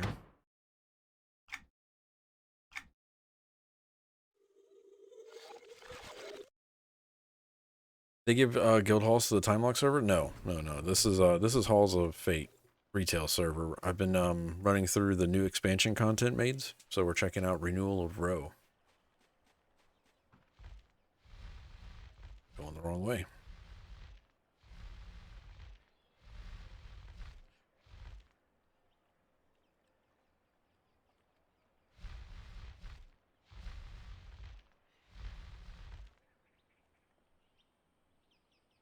Check your house plant. Mine's been giving you bunches. About that house plant.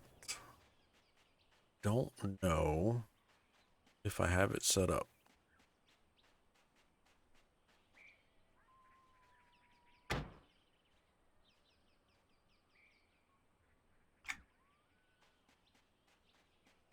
So I should probably get it set up if I don't have it set up.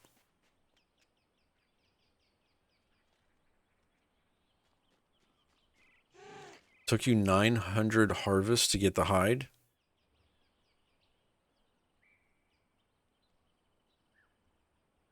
Well, I don't like the sound of that, drug.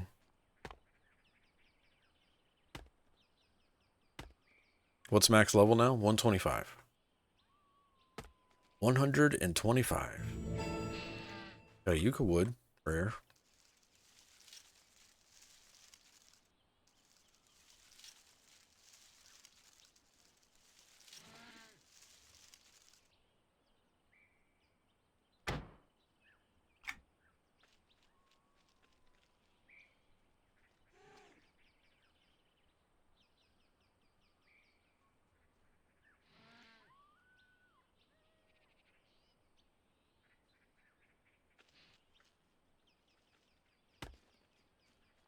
Can't stop harvesting the stupid hide.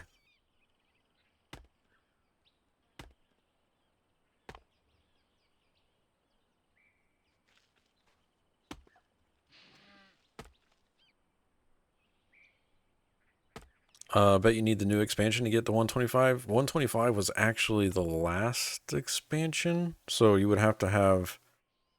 No, yeah. Visions of Etrovia got 125, I think, right, chat? Or was it Blood of Lucklin? No. Shadow... Rain of Shadow... No, it was... Yeah, it was Visions of Etrovia got you to 125.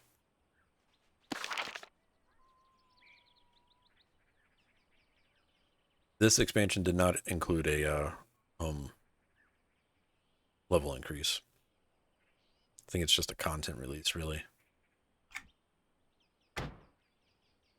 Animal den, animal den, animal den. Show me your animal den.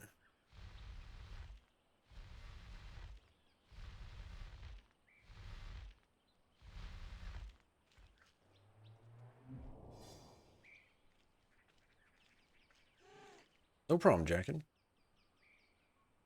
Probably mispronounced your name, and I apologize, but I can't read.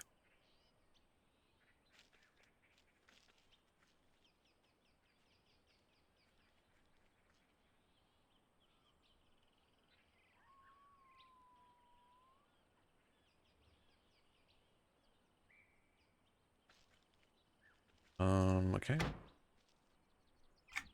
More dens. Here.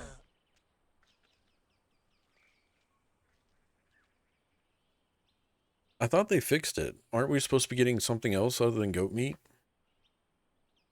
I thought I saw in the patch notes that they found the bug for that, but apparently we're still getting a ton of goat meat.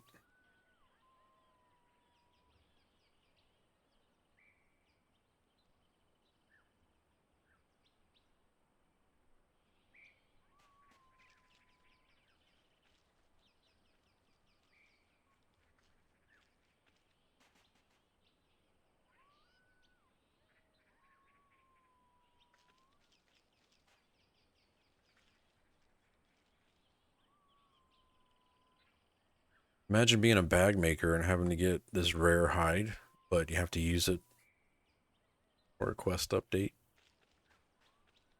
Like getting a rare root or spell for sages.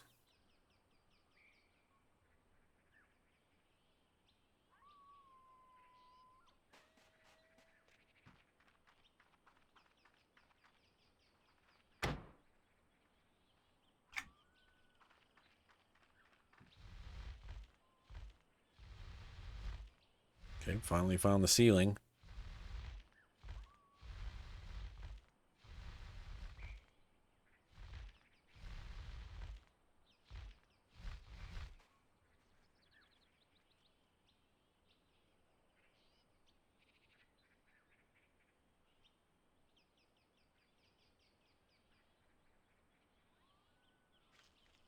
Well, I think Grog jinxed me. Thanks, Grog.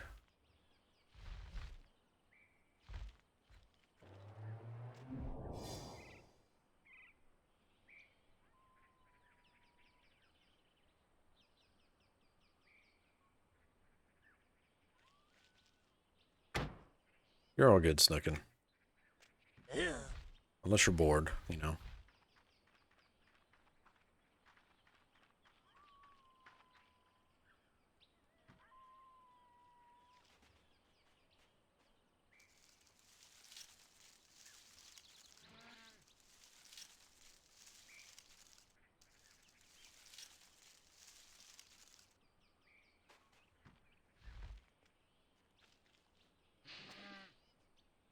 Took me 3.5 hours of harvesting? Jesus Christ. That's a lot of harvesting.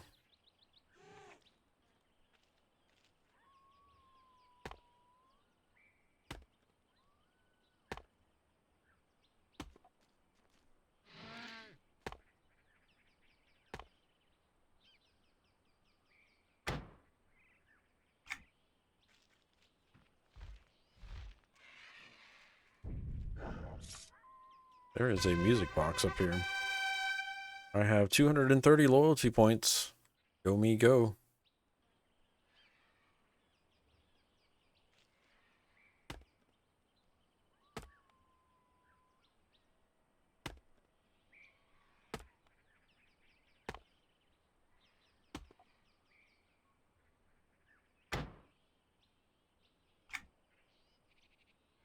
Remember this location? Okay.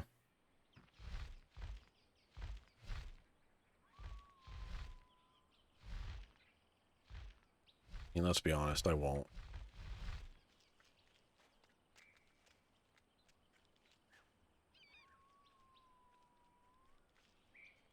Nine purified armapine hides. Damn.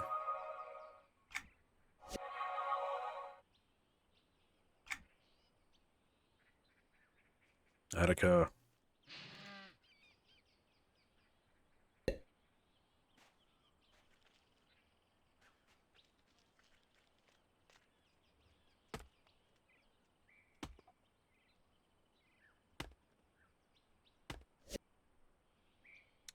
Not yet.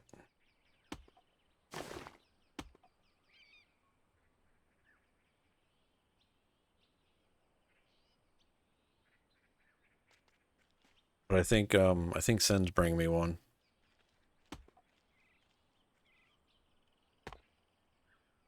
Somebody is.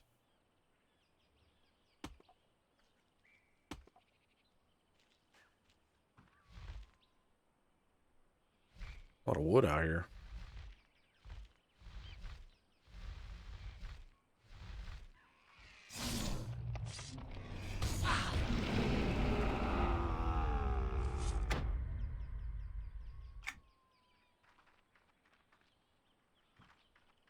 I was trying to find one before they got here, but I'm not having any luck.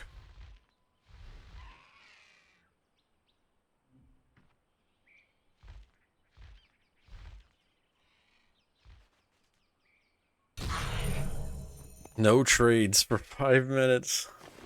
I can't trade you right now, Ludra. Sorry. Grog has banned it.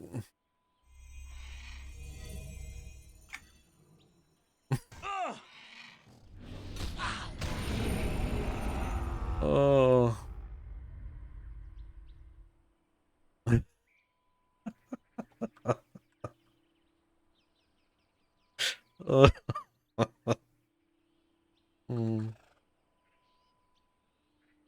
Oh no. Oh, there's no more dens on track.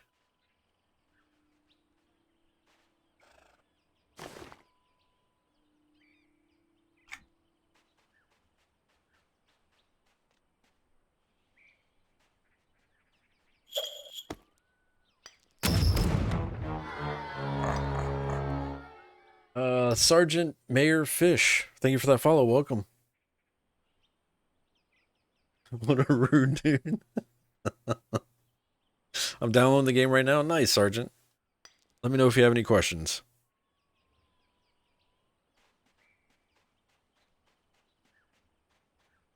Or I should say, let us know if you have any questions, really.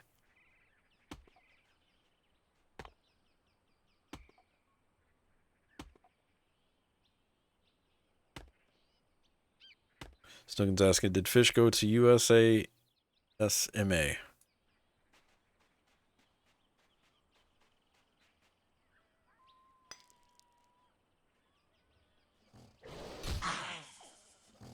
I got you, Sergeant. Very cool.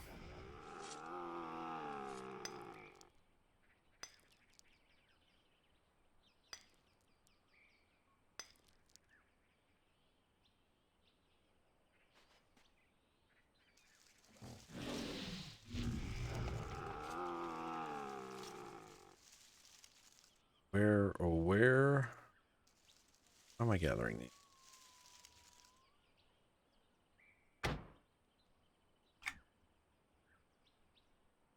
As I got a real gaming PC this year, I can see if games like this can pull away from me from New World, and wow. I've been enjoying New World. I've been playing that on Tuesday nights. But it is good to... I will, Luja. Thank you.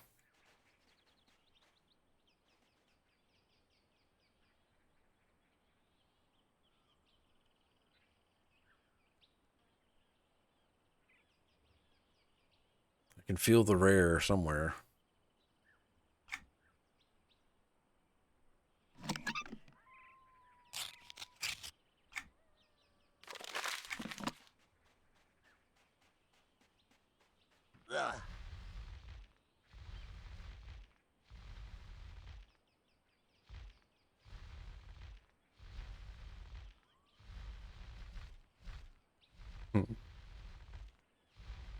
Trying to stick to no more than 2 MMO. Yeah, for real. You can't do more. Well, in my opinion,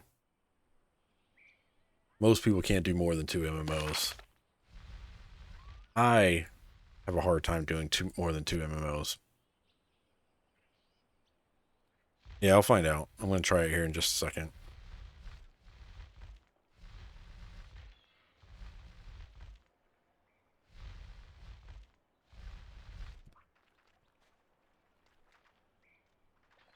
Too many sticks in the way. Oh no. What is happening? Okay.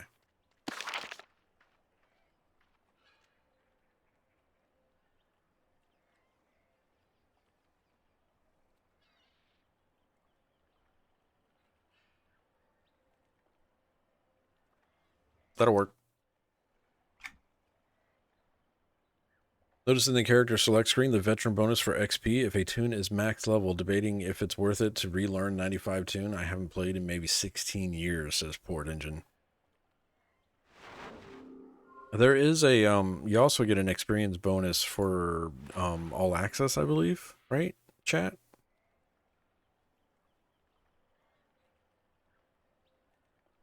But yeah, there is a veteran bonus as well. Give the book to Baram. 10%. That's what it is. Thank you, Grug. I'm playing 3 currently, EQ2 New World and DDO. Nice. I myself maybe have time for 1 MMO, but I try to fit in New World because I've been having a great time in New World. And I think New World at my current pace is the perfect pace for me because otherwise I would get bored with New World pretty quick.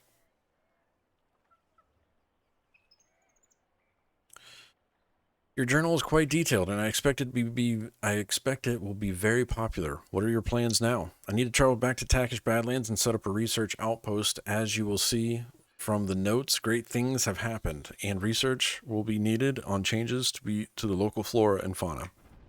Changes that could mean different trade goods and new recipes. That is my hope. Yes. My sister's husband nephew, my sister's husband's nephew is a skilled researcher and knows that area well. Shall I send him? Shin, shall I send for him to meet you there? I think I followed that. That would be helpful. Thank you. There is a flying carpet at the Goldami Reservoir that can transport you to the Takish Badlands. Thank you.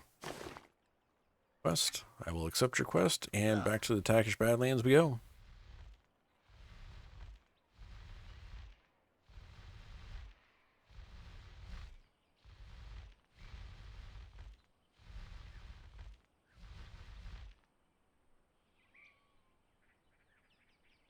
Just noticed I have a 7% chance of harvesting a rare harvest. Nice.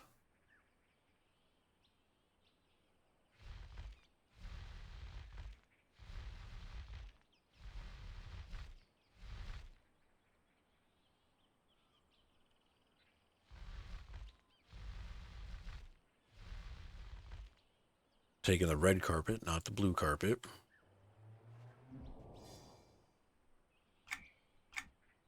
All right, we finally caught up, and we are now going into the Takish Badlands, which is the same zone that we are currently on in our adventure timeline as well. So we finally caught up, chat. We've made it.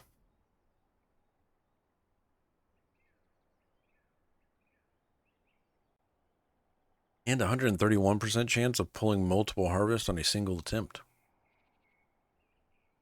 Oh, yeah.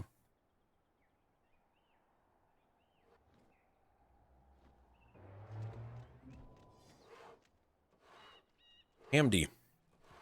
Hello, Uncle Baram told me to expect you. Nice to meet you. Is this the best spot to set up for research? Yes, I feel this would be the most centralized spot which we can gather research from numerous people. That sounds good to me. I'm sure Farsees will be glad to funnel some additional researchers over here once we are set up. I can already see that there has been quite a change in the animals and plants around here, including animals that are also plants. Plants that are also animals? They are a bit odd. There will be quite a bit of research to do if these materials can be used for crafting, or if there's some inherent danger with the accelerated growth that will cause concerns. I will need some extra samples of the local resources to test some of these changes. I will get busy harvesting for you. Oh, I can't fly here. Oh, almost just jumped right off my edge there. That was, made me clench a little bit. Forgot that I couldn't fly. Oh, man, that would have been rough.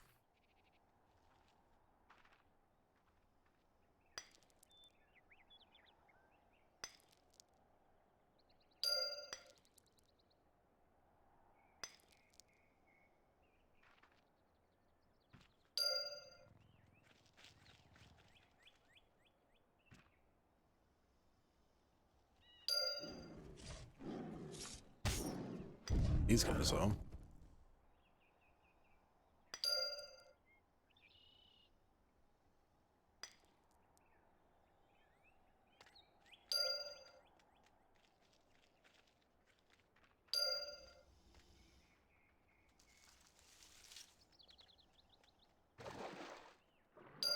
Can't remember if there's anything in this water that I need.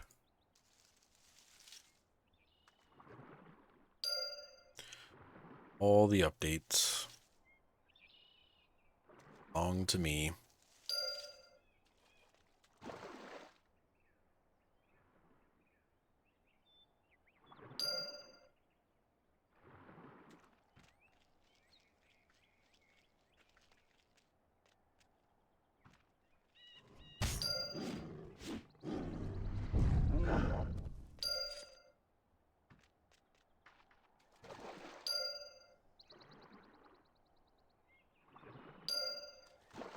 Need fish? Say, no, I don't need fish. I'll fish them up anyways.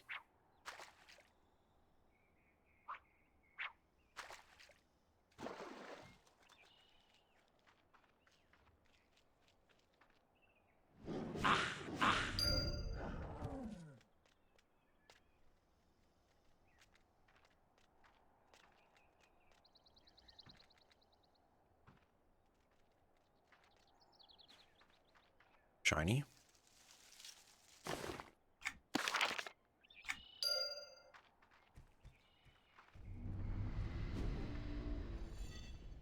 Branch.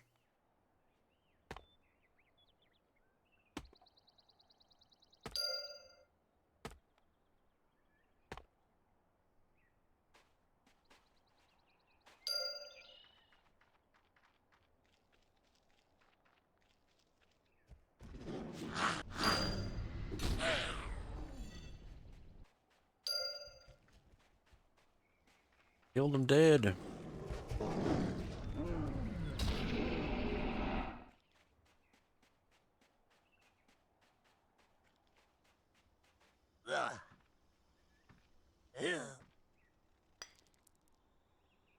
Dargus Koala says, hi Rebus. Know any mystic who I can look up on EQ2U to get some AA points from? Off the top of my head, no. Anybody in chat have any mystic AA builds on live? I'm assuming retail, right? Darkest?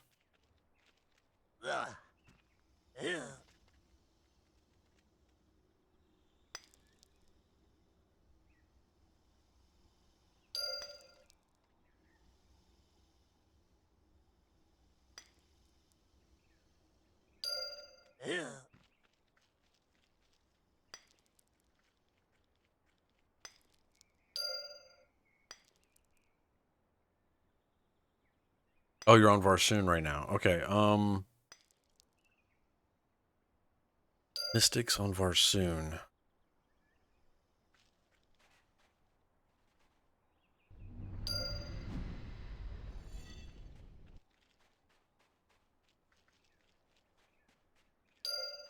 trying to think.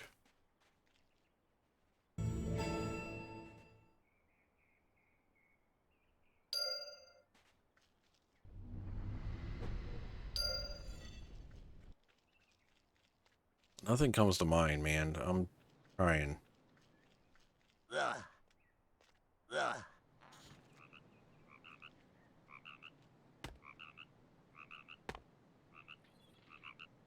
Probably just do it. If you go to the EQ2 website or EQ2U website,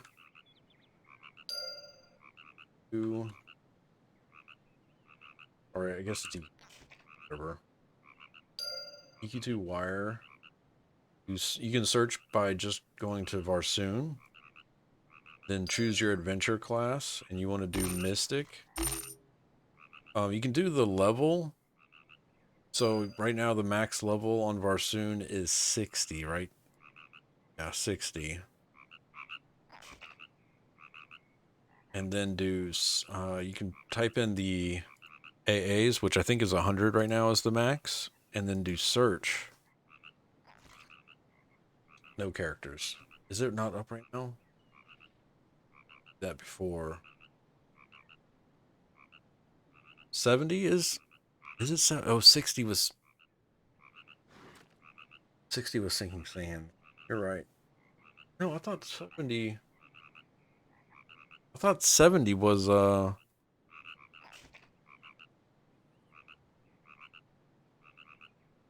echoes. No? No, I guess it is 60 because the islands. 70 was echoes because there was no, it goes to 80 in Canark. You're right. You're right. Then they start skipping. No, you're right. You're right. 70 is the max.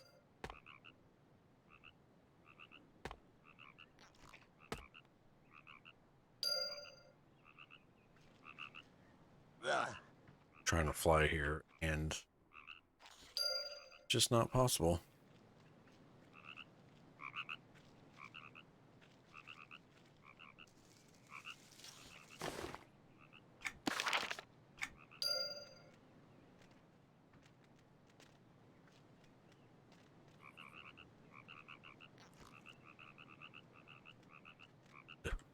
There we go. Just trying to jump off this to fly again.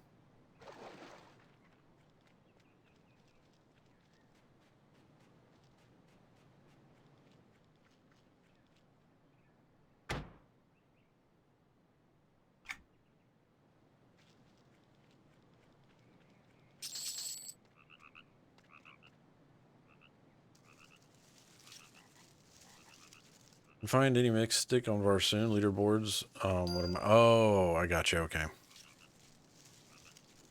Yeah, I'm not sure off the top of my head then, Darkest. I'm sorry. Actually, haven't been playing like max level Varsoon. Like, I don't have a character at max on Varsoon, so I'm not very familiar with all the people that are playing there right now. I've been doing the permadeath thing, so I don't even haven't been able to pay attention to the heavy hitters there this round.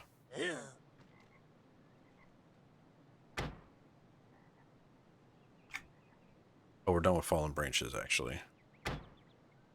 We need hides and roots.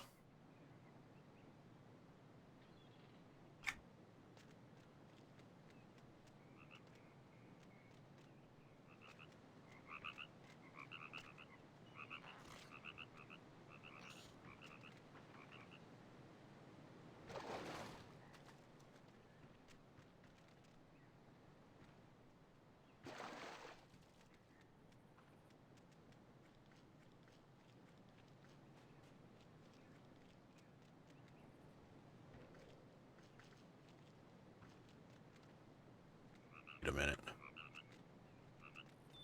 Up there.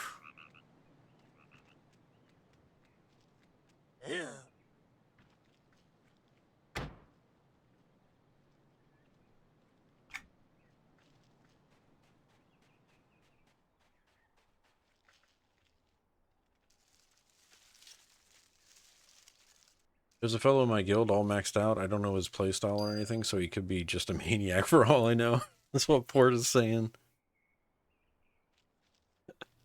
Oh, man. Port's like, I know a guy, but I don't know if he actually, like, does the thing, you know? Oh, man. Oh, I don't know why that's so funny to me, but it is.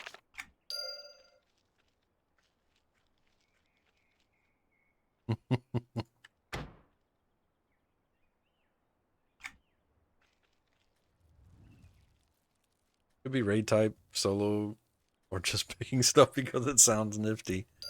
Yeah.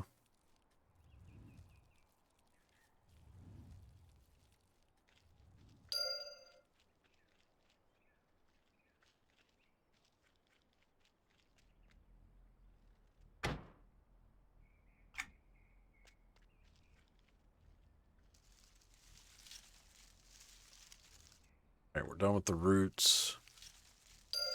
Congrats on the Hierophant's Crook and the Relic Collector title.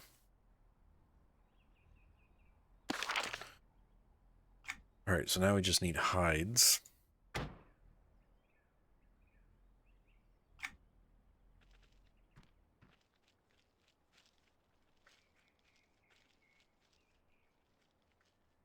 Just check the broker. Cool, 1.25 million plat waiting for me. Damn. That's a decent penny right there, Drug.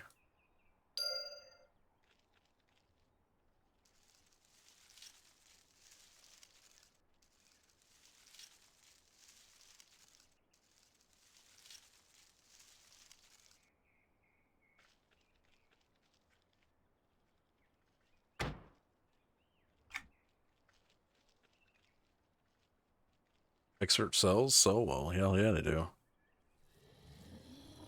With the amount of rares I see in roots, I can see why.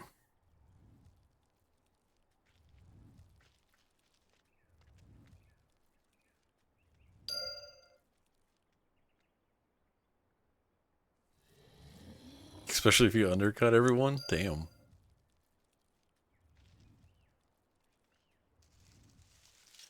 Alright, I gotta go turn in these harvest. I also need moss seedlings.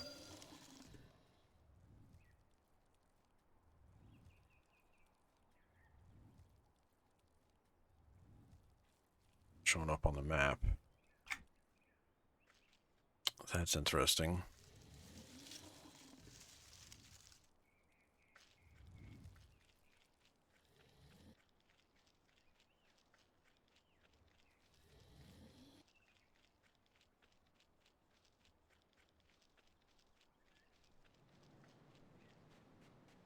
All seedlings.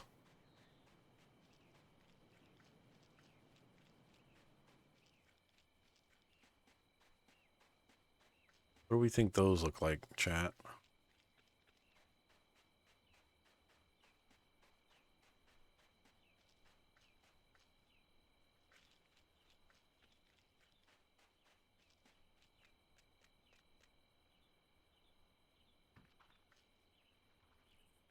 Spiders. It's Floramall.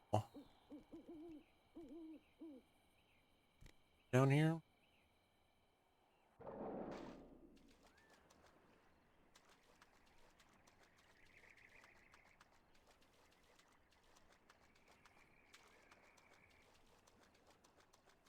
Hmm.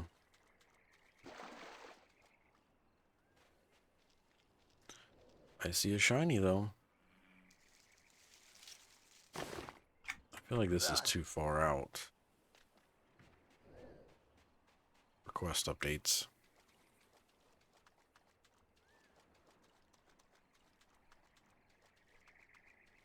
Still, it says I'm an undercutting mofo.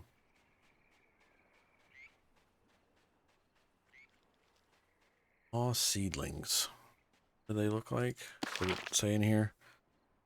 Volunteer to call the number of Grove Stalker and Floramall seedlings found in the ruins of Takesh's and Fiona's moat.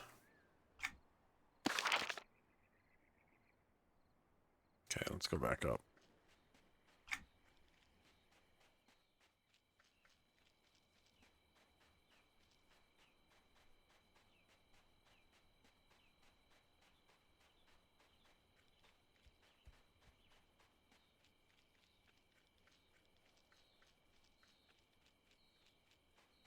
See, like a seedling.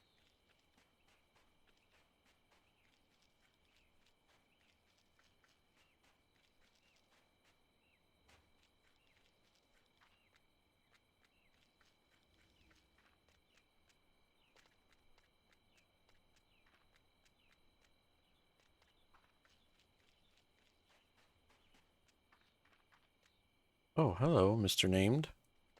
How are you doing? The triple up. Not named is up. I don't have the daily, so I'll leave them for somebody else to get.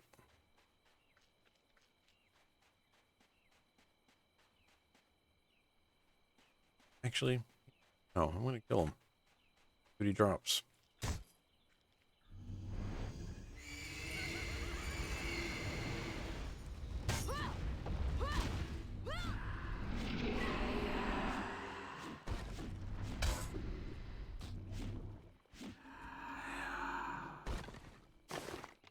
Painted Idol Fist Wrap. That's all we got.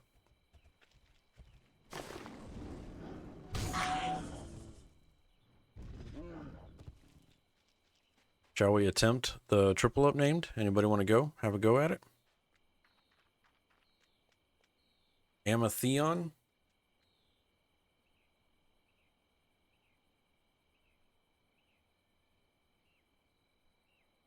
He's the Eternal Warden. Berg said invite.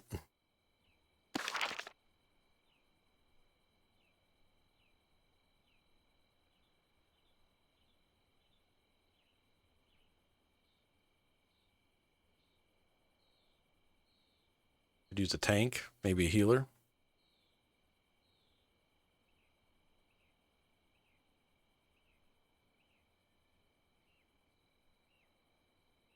He looks pretty badass, I'm not gonna lie. Since I'd give him a moment, okay.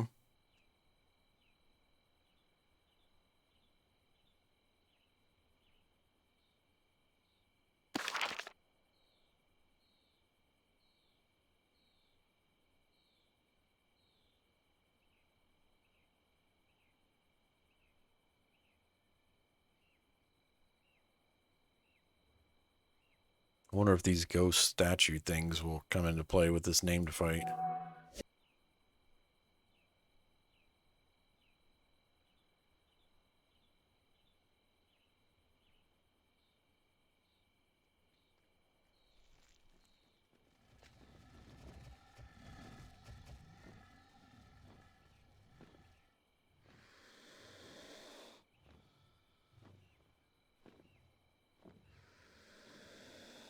But you have a tank pet that you can that can heal. You're good to go.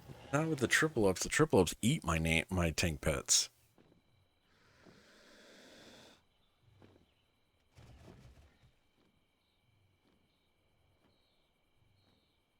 We got 2 tanks. We got a paladin. We got 2 paladins. 2 necromancers. All right. Sure, this will be fine. Greg says he has a celestial tank pet. I got a healer pet. It's not celestial, it's legendary, but I don't know how she's gonna handle the named.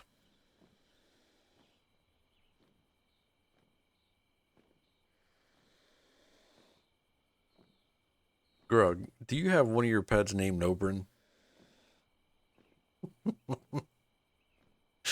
Oh, jeez. That's funny.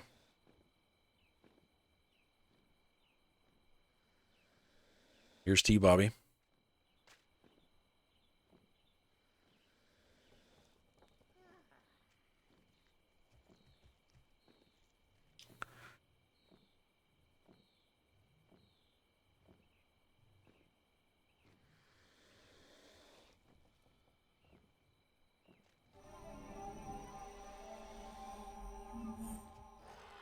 This guy looks pretty intense, I'm not gonna lie, guys.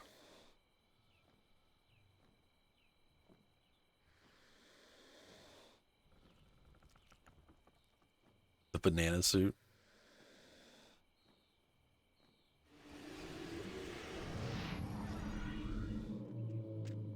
Is everybody here? No. We're waiting on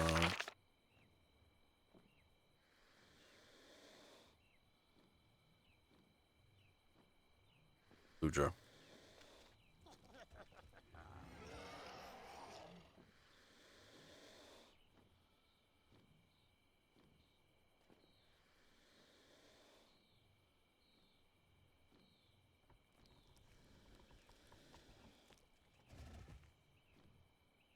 T Bobby looks awful flamboyant.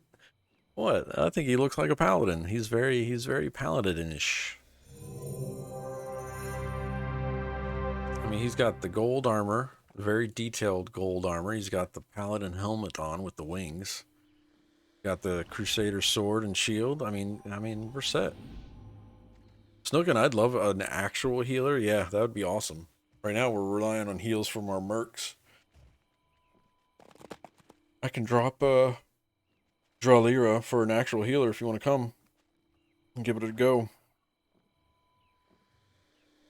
Inbound? Okay, I'm dropping my merc then.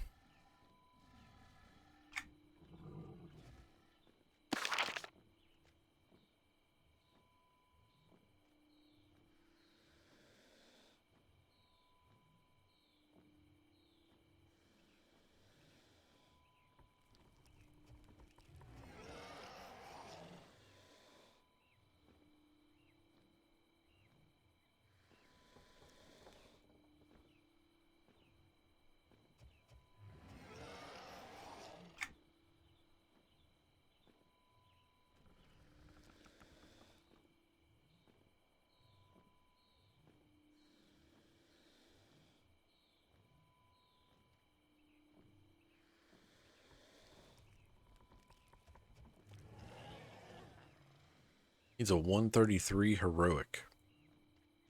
Sure, everything will be fine.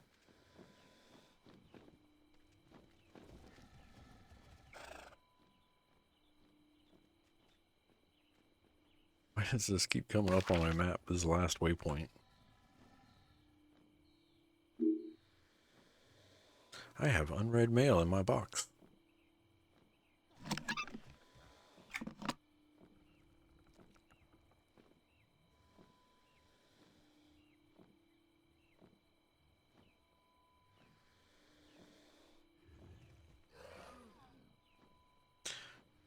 Levi says of 8600 resolve, I might not hit him. Seriously? Oh, great. What's your character name, Snookin?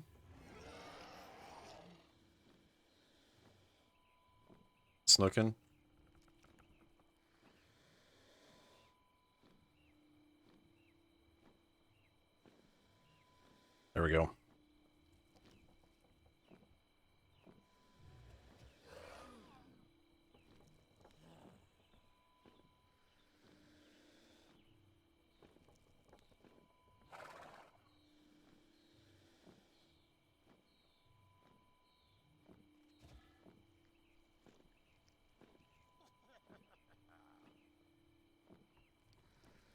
Right. Let's see how bad this goes.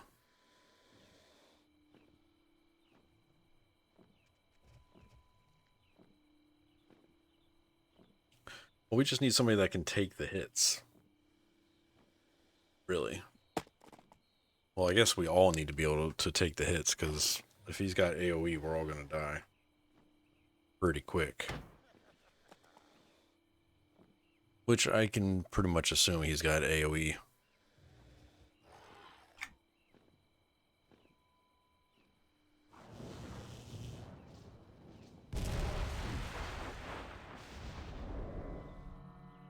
Snookin is here. Alright, who's main tanking him?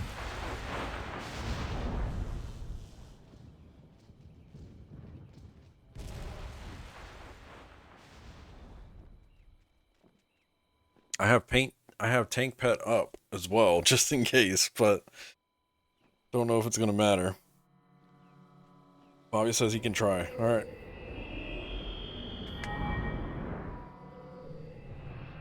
Let's see what happens.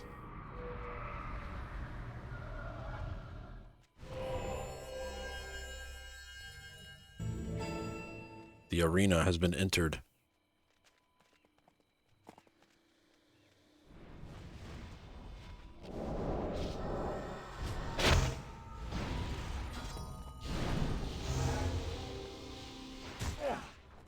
Whoa. Instantly mana drained.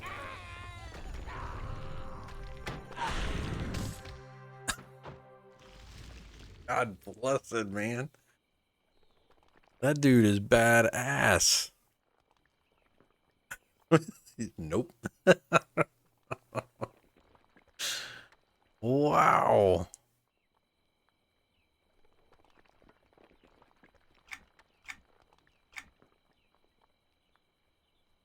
Hmm. Oh, I ran the wrong way. That would have been bad. All right, then.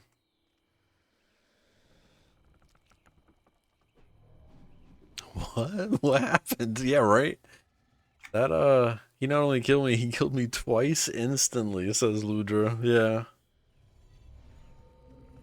That was like, he killed all of our mana and then killed us pretty instantly.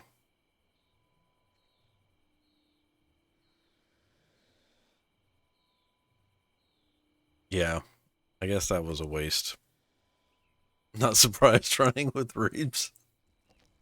Yeah, that was pretty quick. I'm not gonna lie.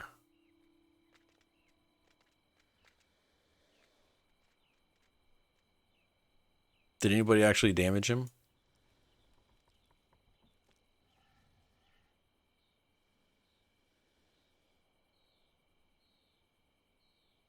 Because, like, he ate our mana and then ate us.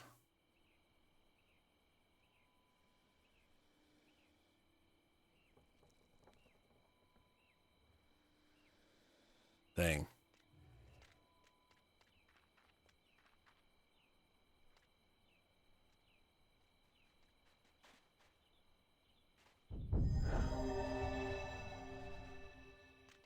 Yeah, we can all drop and do what you gotta do. I'm looking for things out here. I just wanted to see how hard he was, and clearly he is very hard. Like, there was no killing that guy. Not at our current level anyways. Or, not really our level, but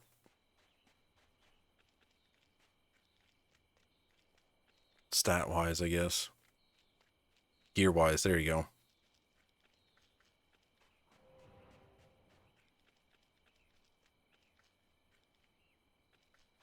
Don't know why my trail keeps resetting.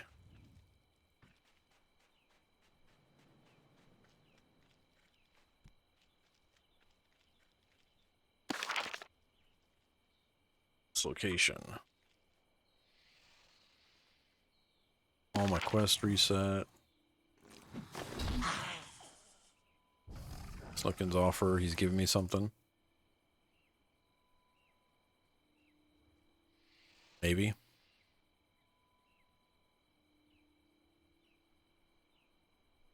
Oh, you don't have to give me that. I already got past it, Snookin.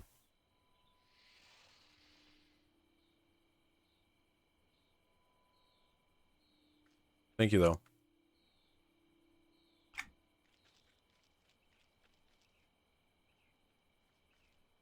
Why does it keep resetting? Go up here to get this off my freaking...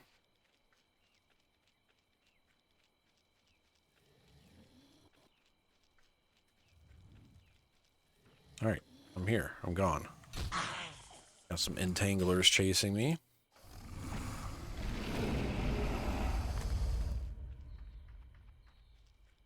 In here? No, this is not... No, this is not the area. I need to go... It was here...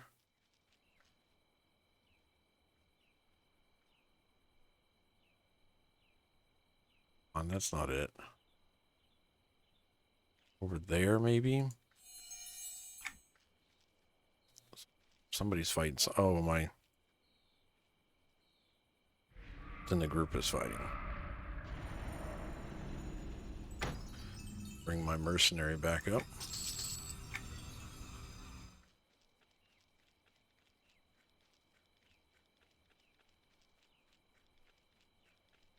Grog, if you attack a name and I'm too far away, it's gonna kill me. I'm just letting you know that.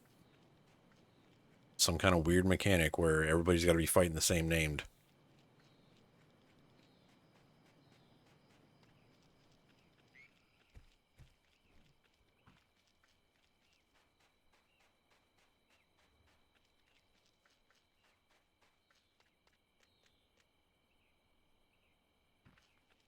Can't help like do like 360s when I jump off stuff like that. I feel like it's like one of those on map things where you have to like do a trick when you jump off it. When you see stuff sticking up out of the ground like that.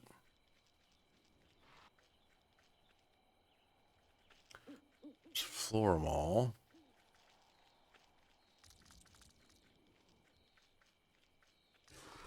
Leaf cutter.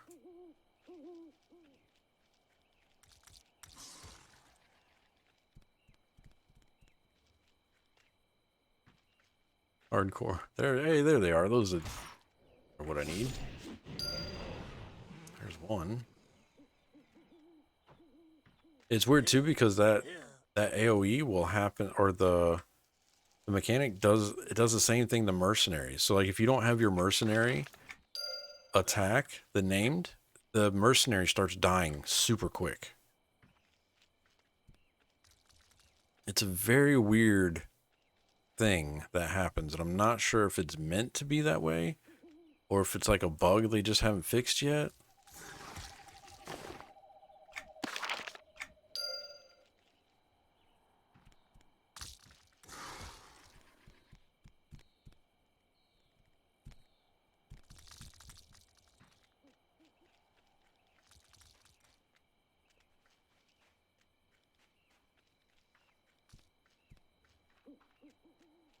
I'm purposely not turning in the quest, chat, so I know I keep running by it, but I'm looking for certain mobs.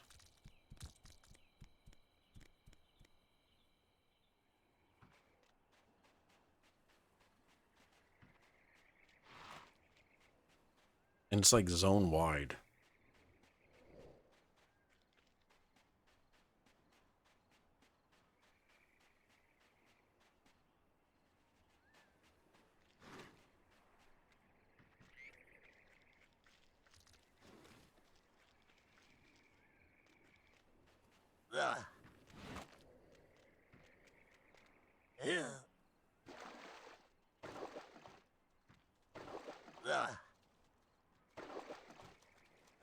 Really? Can't. This rock? Okay. Cool. Cool.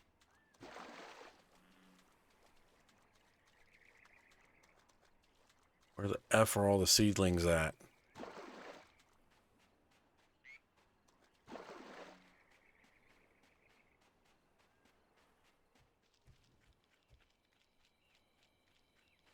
Found one on this side so far.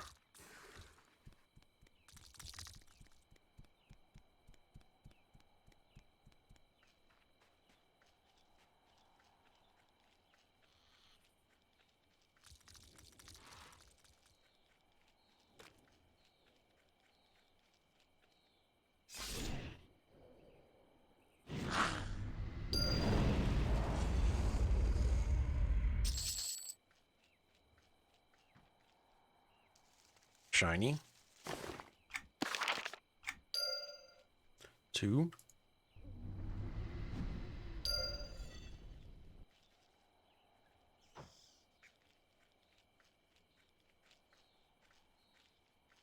Lord Vesper. What's going on, Lord Vesper? Oh, he killed him. Damn it. Maybe that's why I'm not finding them. Everybody's out here killing them.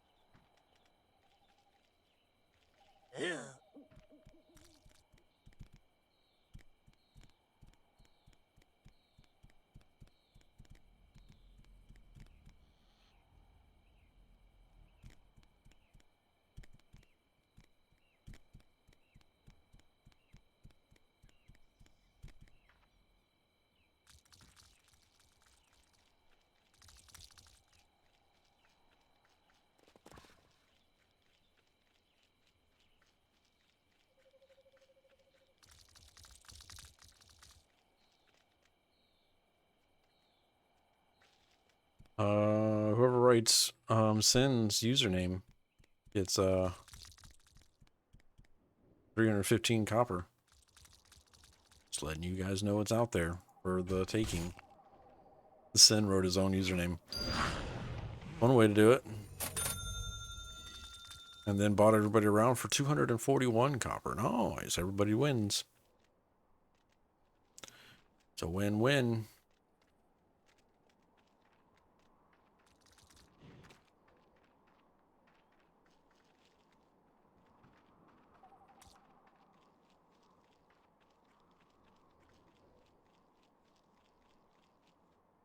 Another shiny.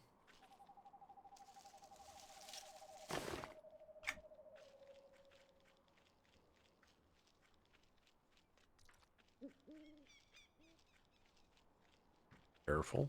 Just careful.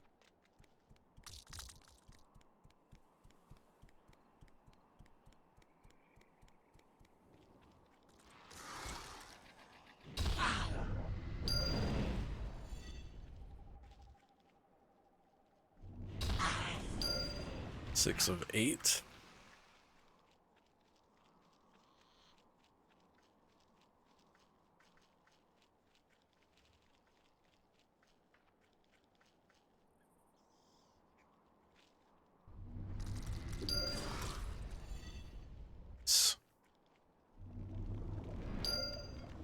All right, sealed with the curse. Gather traumatic figures.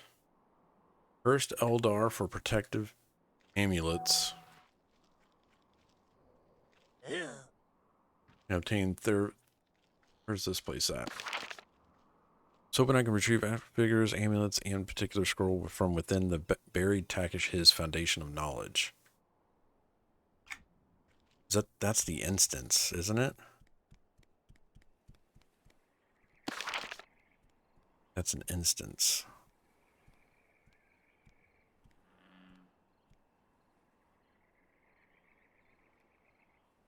Or not.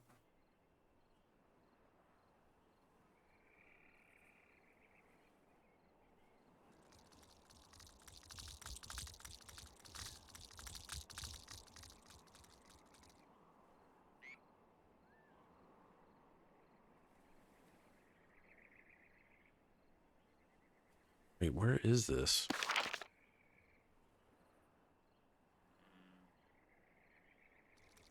No, you're fine, Bobby. There's nothing to be embarrassed. We didn't know what to expect from that guy. Apparently, we're just not there gear-wise. Because the power wipe drained everybody, and then, you know, when AoE took... Actually, the first damage AoE didn't kill everybody. It was the second one, so... Not bad. Buried Takish's Foundation of Knowledge. What zone is that?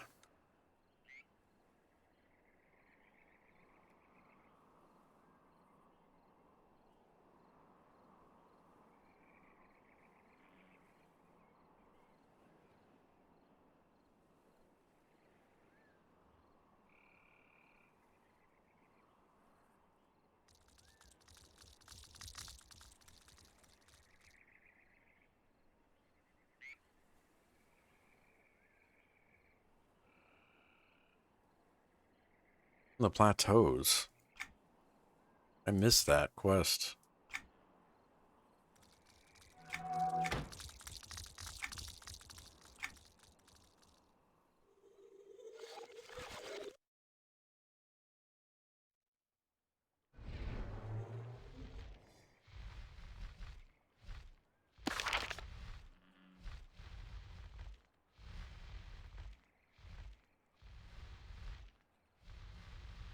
That was like an epic times 4. It was just a triple up, but gear wise must need like crazy. And then we'd have to have a like some we probably have to have a warden for turtle shell at the on pole. I'm thinking. And we also need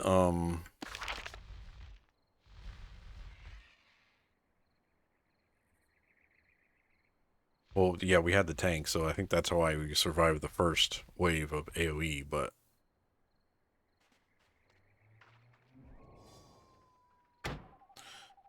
Nation of Knowledge solo. Also did not help that thing had 9,300 plus resolve. Where'd you see that, Sin?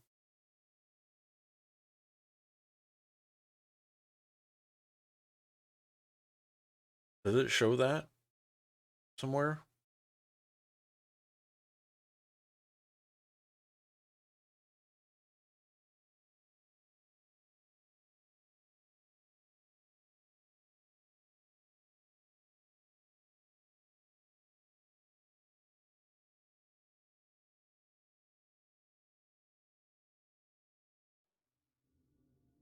Oh, it had a buff that granted resolve.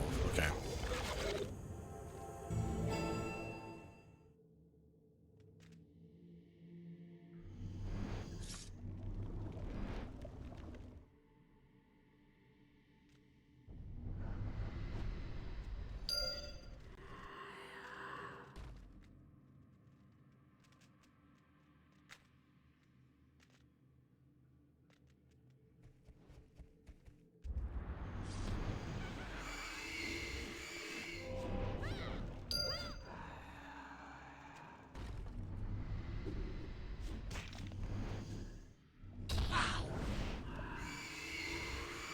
They're saying us with the resolve only in 8,500 range. Likely not going to happen, yeah. It always comes down to resolve, I feel like.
These...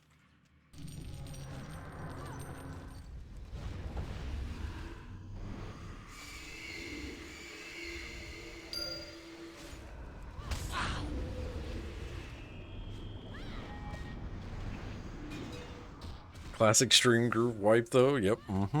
Hey, let's all get together. Okay, we're all dead. Start over. Do it again.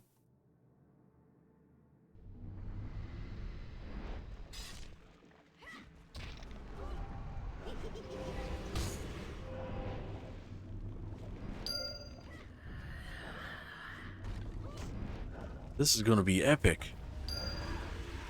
We're all dead. Cool. Good story.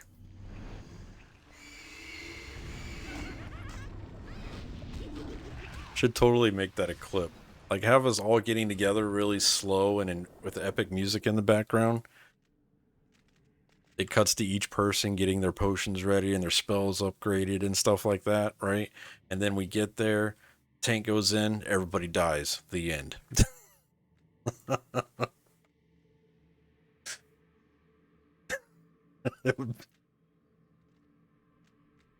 Oh, man.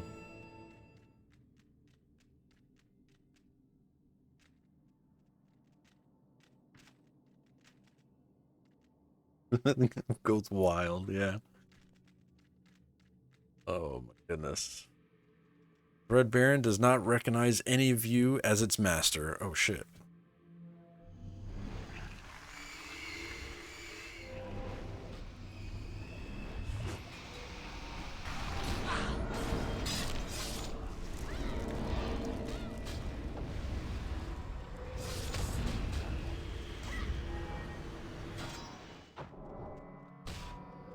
I just took a sword to that face. Holy frick.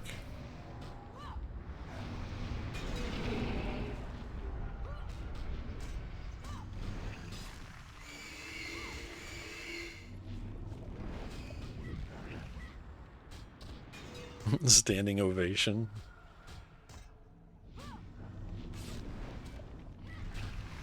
Personally, I think Resolve is a BS stat. T-Bob should have yelled Leroy Jenkins, right? Just a way of artificially gating the content. Yeah, I agree with that. Thread Baron's Needle. Legendary. 395 Resolve. Some glass pieces on the ground here. There should be a shiny around here. Also, cage on the ground. Not kill those back there. I wonder if I should.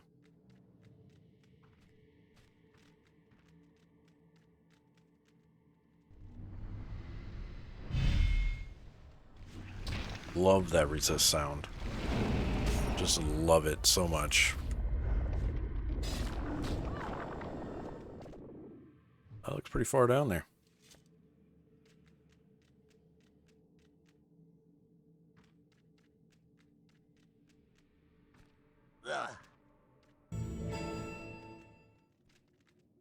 Antechamber of Iniquity. Iniquity. There's the page.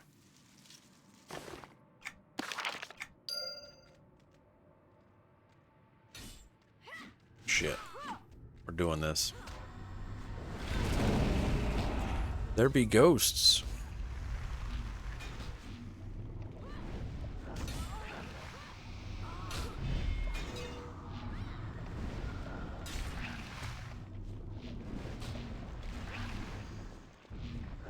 Freddy, what's going on? He says, I can just imagine what the NPC is saying to all his friends. You should have seen them buffing up, talking strats, and then they come running in, and I say, blam to the floor.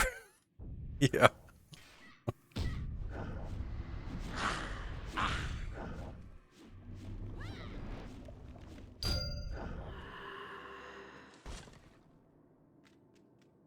It was pretty fun. Can't see target. Cool. Another resist.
Homemade raspberry thumbprint cookies and snickerdoodles. Holy crap, T-Ball, that sounds amazing.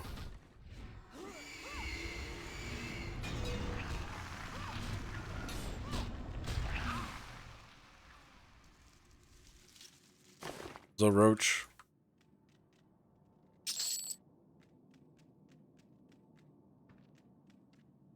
All the rooms are clear.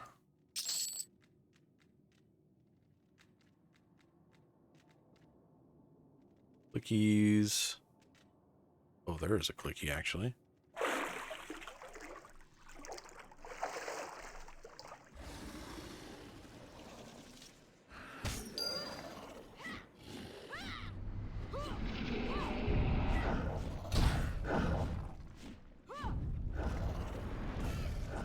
Was there one of these idols in each room and I just didn't see it?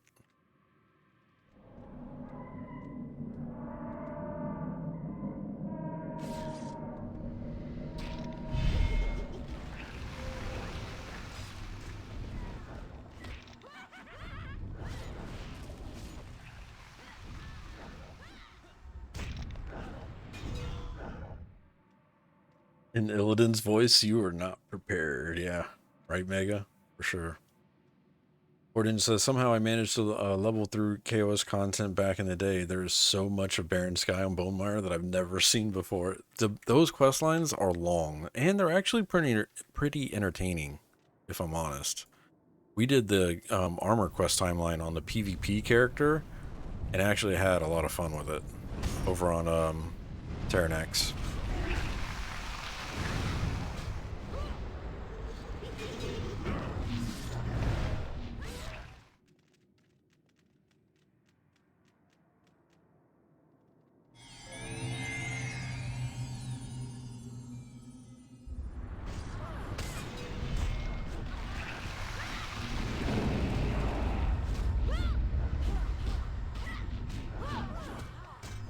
Remember when you used to have to do the Froglock timeline there before you could have the race on your account? That was fun. Everybody was, you know, it was like a race to become a Froglock.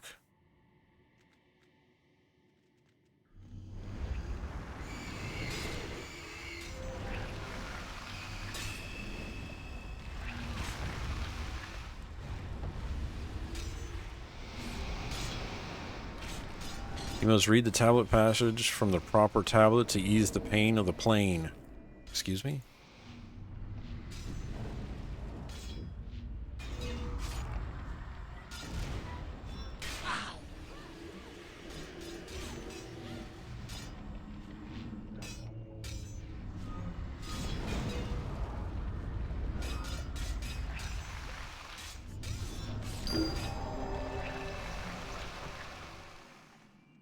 Accept.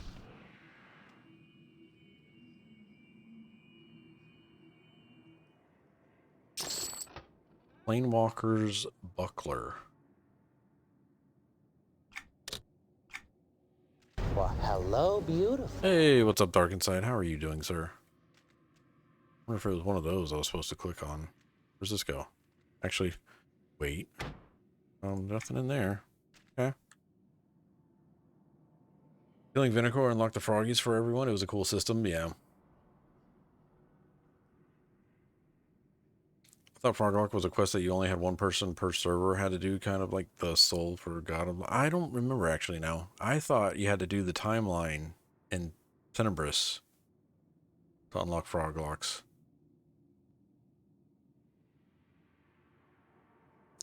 There was a quest line for each person could in 2018 to 2022, having to go back some of the old zones in EQ that would really good content. Oh, the Panda Quest. Yeah. So, yeah, Freddy. Those, it was fun. They're long, though. Destination unknown. First raid team that killed Vinicor unlocked Froglock for everyone on that server. Damn, did not know that. Going good. Also, I found out you do get new epic spells. You have to finish the quest line first. Nice, Dark Inside. Very cool. All right, and thank you for the 17 months of support, man. Appreciate you.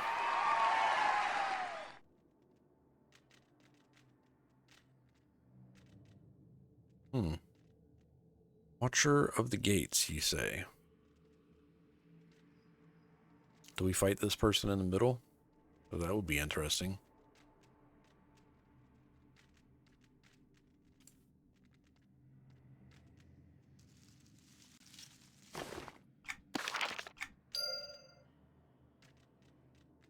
Destination unknown.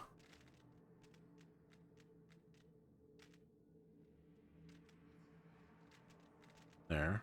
Okay. Oh, when in doubt.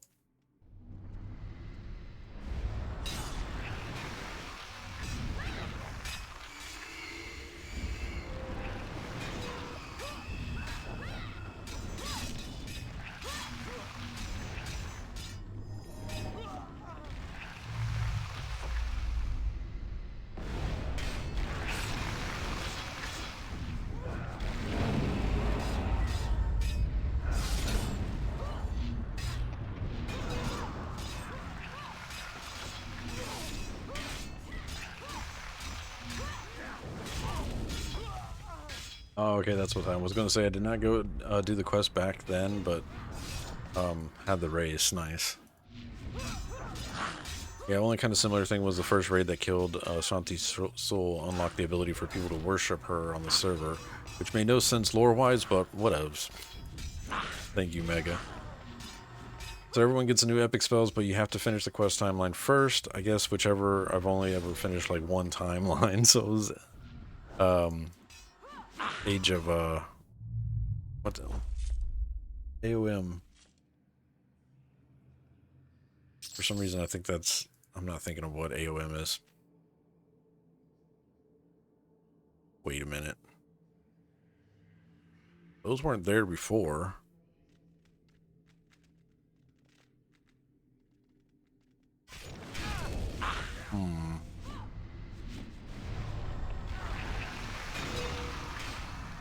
Also, I was supposed to get paid every 2 weeks, and last time I got paid was the 25th. Rest in peace, Christmas shopping. Ultra Malice. You're right. Right.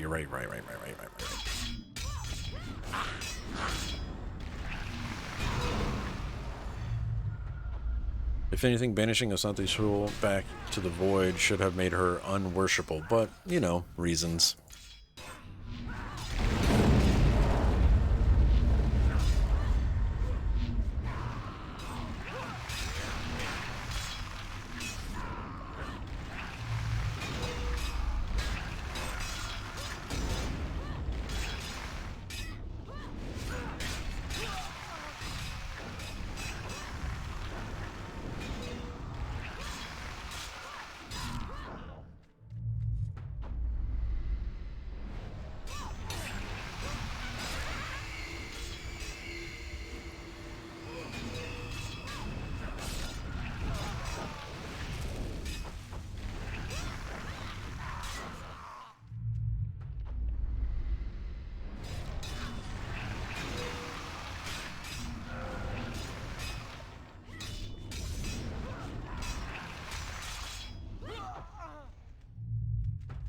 Alright, the central statue unlocks with the arrival of the 8th gatekeeper. Unlatch the cylinders. You place your hand upon the key of knowledge, and it responds, unlatching the Takish cylinders. Okay.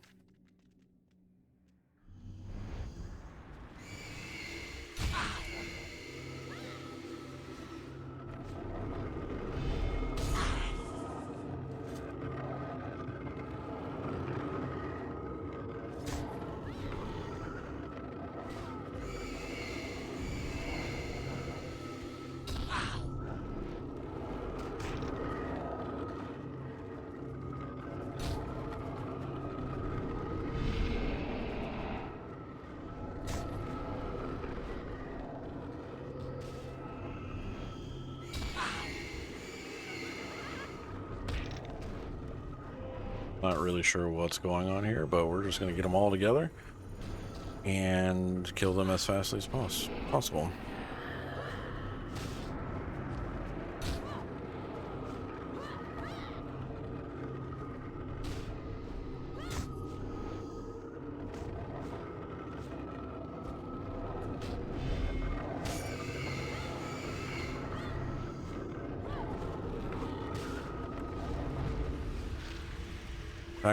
Attack your cylinders shattered. The key to the knowledge unlocks. Okay.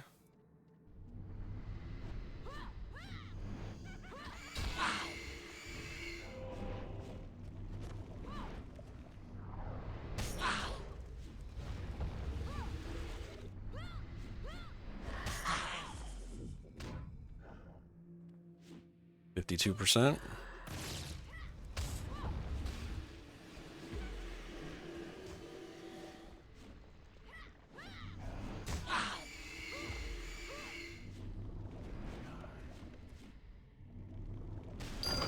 Nice. All right. Belt of Piercing Pens, 395. That is an upgrade. 3,035 primary attributes, 5,359 stamina, 221,000 health, 138,000 power, 440 combat skills, 29k potency, 1,200 crit bonus, 395 resolve, 434 crit chance, 1 million ability mod. An upgrade because of the resolve.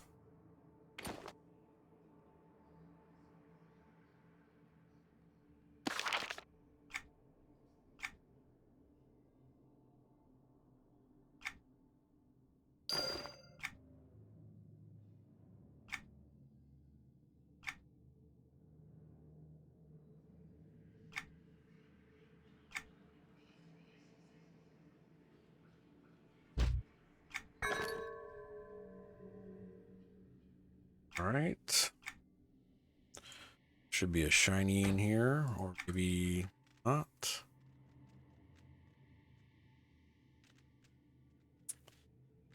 Where do we go?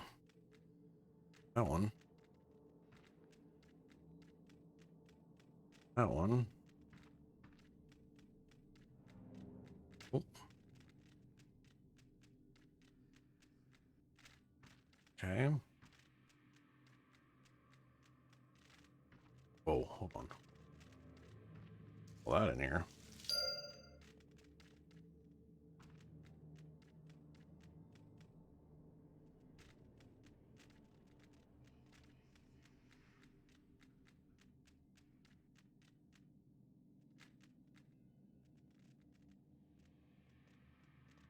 Is that where I need to go? Let me check the other room just to make sure.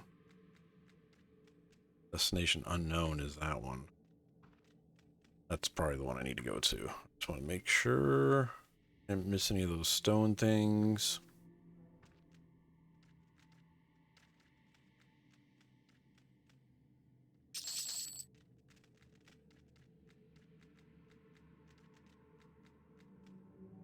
All right, should be good.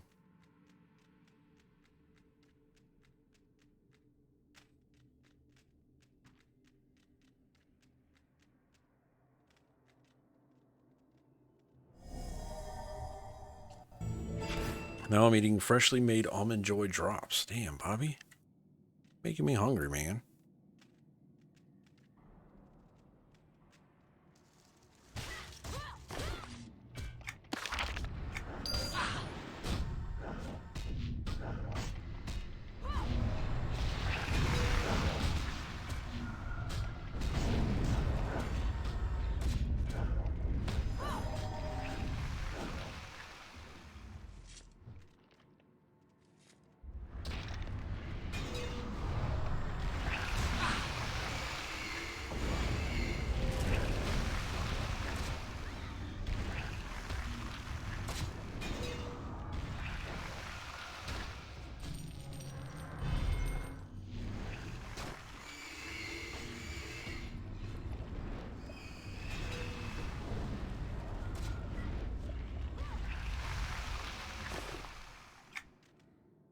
Clear these rooms, I guess.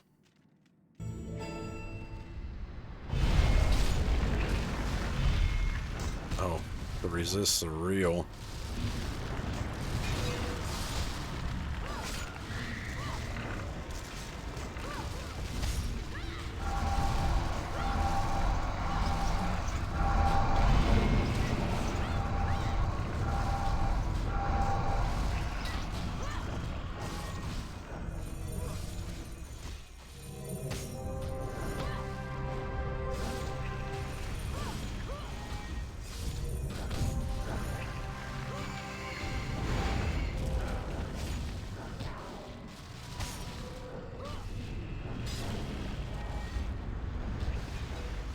What class is this, Elric? This is a necromancer.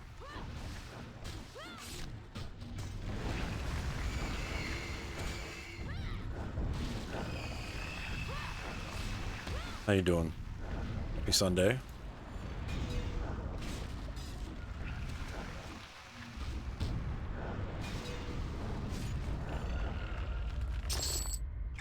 Greed and greed. Got anything? Balls? No. There is a collection back there. Pull these guys. Freddy says I'm eating a bologna sandwich, not even any cheese, and a plain flat Lay's potato chips. Oh, nice, Freddy. Getting to that point where I want to play this again. I fall in and out of this game a lot for some reason. Yeah, I always come back to EverQuest too. I might hop on another MMO for a little bit here and there, but I'm always right back into it. It's solo friendly. It's got group content. If you want to do it, you just got to find people to play with. It checks all my boxes for casualness as well, because it's not something that I feel like I have to log into every day, which is nice.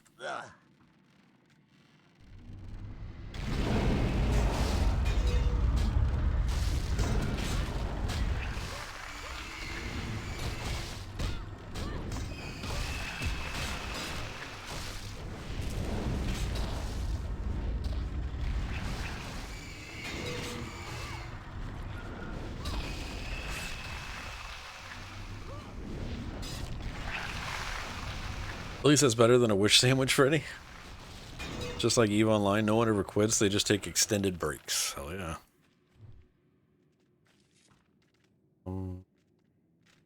Weird little room right here. Lift the switch. Oh, it goes up.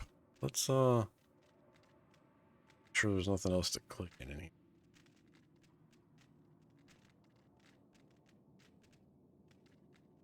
Stand right here, and then we're gonna click the switch. Going up.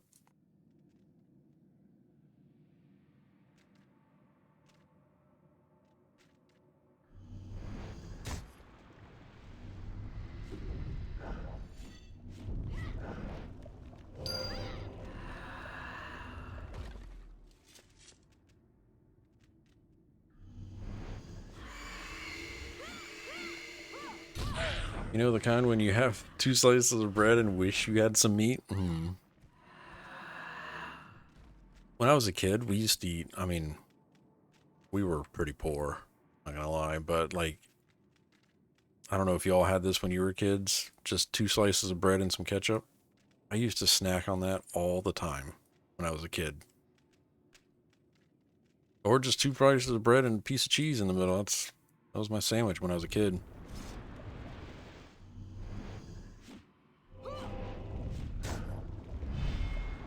Jam sandwich, 2 pieces of bread and jam them together. Cooking ground beef right now so I can make some hamburger helper. Hell yeah.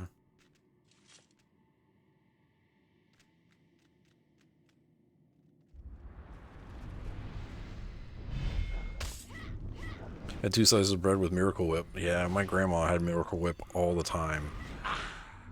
I tried to get it here for the house because I like Miracle Whip, but nobody else in the house likes Miracle Whip.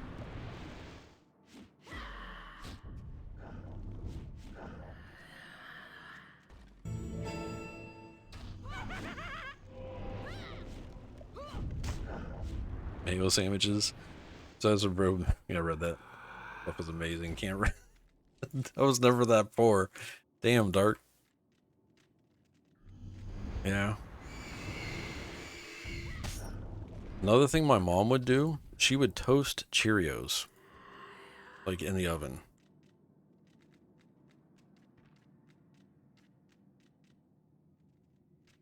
I don't know if anybody else's parents did that, but it was my mom's version of cooking.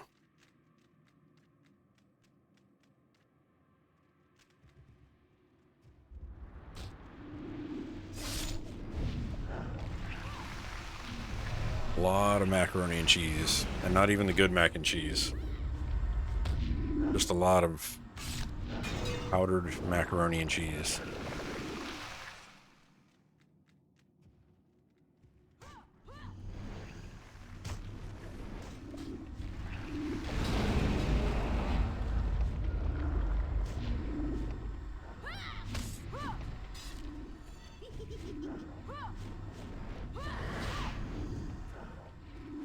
What the fuck, y'all Americans are weird.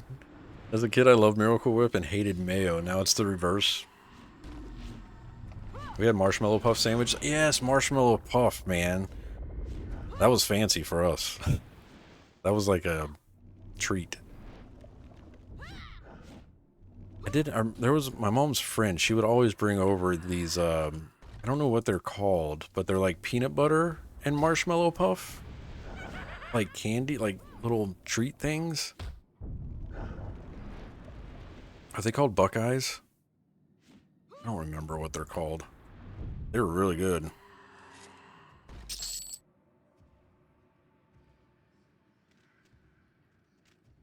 Fluff and Nutter sandwiches. Is that what they were called?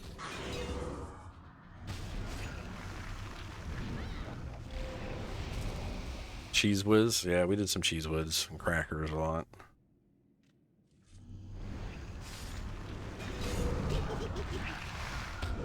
Peanut butter and marshmallow.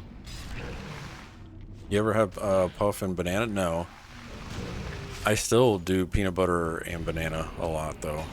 Kids think I'm weird when I do it.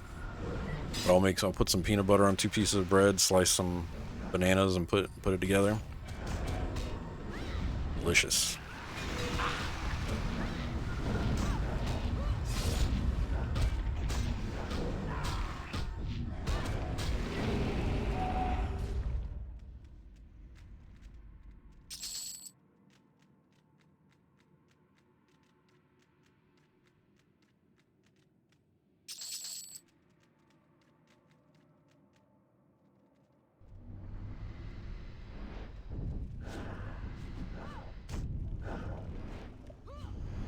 Hey, what's up, Ezane? Anything new exciting in the expansion? How's it going, Skeletor? There's some new lore that I thought was pretty surprising. I don't want to spoil it if you haven't seen it yet. But something pretty interesting happened with some dragons. I didn't see that coming. I thought that was surprising and interesting. Actual mechanic-wise, gameplay-wise, not really anything like super crazy or new. I do feel, and it might just be me, but I do feel like the details of the mobs and NPCs seem more detailed. So like the mob models and stuff like that seem like better graphics, but it just might be a me thing. I haven't heard anybody else say it.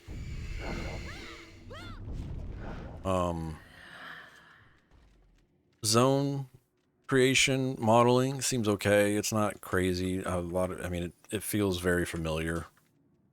Zones do. The mobs are all pretty cool. Everything mob-wise seems cool. There's a few reused assets here and there, but for the most part, everything's pretty fresh looking. I think the lore is probably the best part of this expansion so far. The storytelling's been pretty good. If you follow the quests and actually pay attention to the words.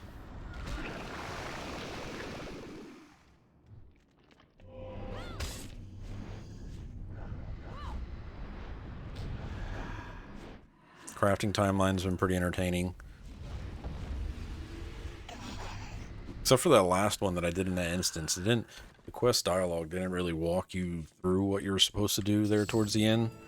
Luckily, chat was pointing me in the direction, because I was just sitting there staring at some NPCs wondering, like, what do I do next?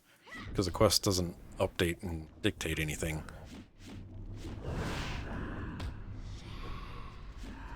The quest was literally just stuck on watch the thing play out or whatever, and I'm just sitting there, and then saw some mobs spawn, and I'm like, okay, this is a trade skill quest. I'm not supposed to be killing anything, and then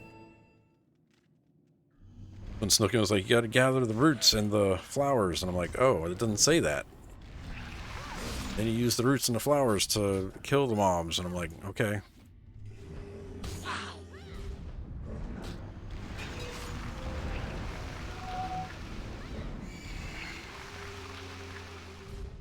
Peanut butter and banana on toast slaps? Nice start. If even bigger numbers and more stat bloat are new and exciting, then yes, yeah, the numbers are getting pretty big to the point where, yeah, it's a lot. It's a lot. I'm at 3.1 billion hit points. So, if you like numbers, U2's got something for you. Which way am I going? Even know where I was at. Rotation. Oh, I heard something. Okay, these guys are just coming up here now.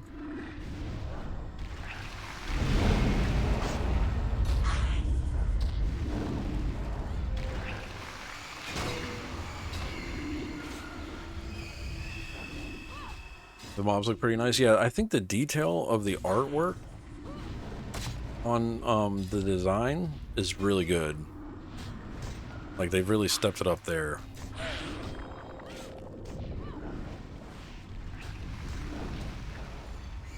And I don't know if that has anything to do with the 64-bit upgrade that they did, you know?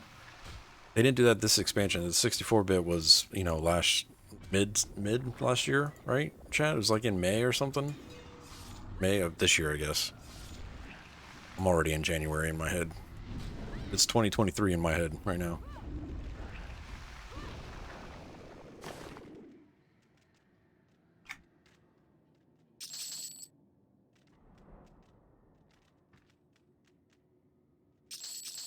I miss any rooms? I think we cleared them all. Gotta go downstairs and clear the other sides.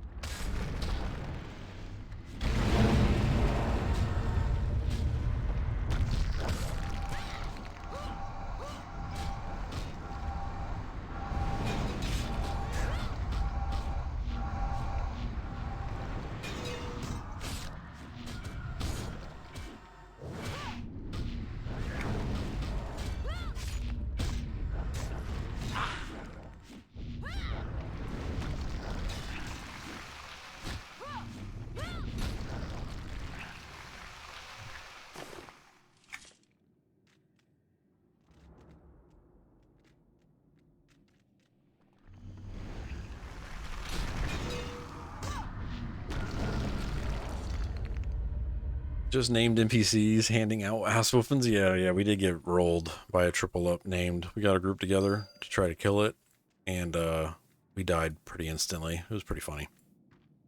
That wasn't funny, it was sad. But also kind of funny.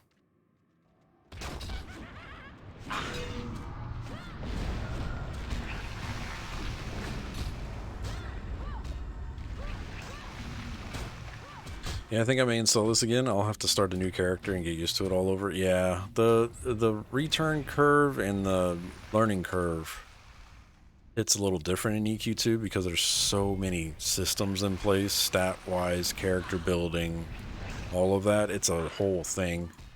But it is like riding a bike. Once you get back into it, everything starts to click and you kind of understand what they're trying to do. But the stats are insane. Like, I can't even follow the numbers. I usually play with a lot of numbers off, so that's why you don't see, like, the overhead damage feedback and stuff like that, which they did try to make it better because they added, like, decimals to it. But, like, you don't see as many huge numbers on the screen, but it's still pretty bad.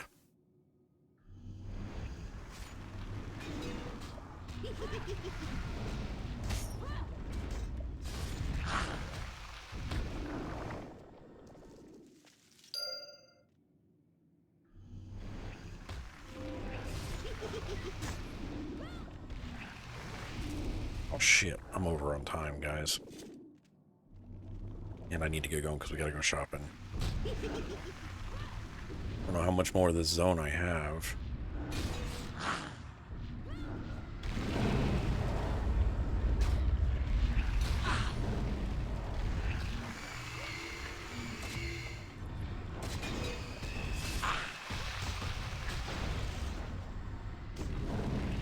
Has anybody done this instance yet? How much more of it is there?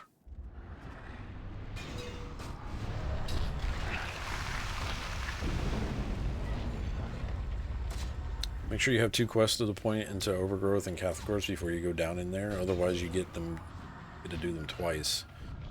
It's only refreshing to see as you all were throwing out billions of DPS. It was only. Bet you can do it that, though. Too many numbers drives me crazy. Yeah, I just turn them all off because the numbers really do break my immersion in the game.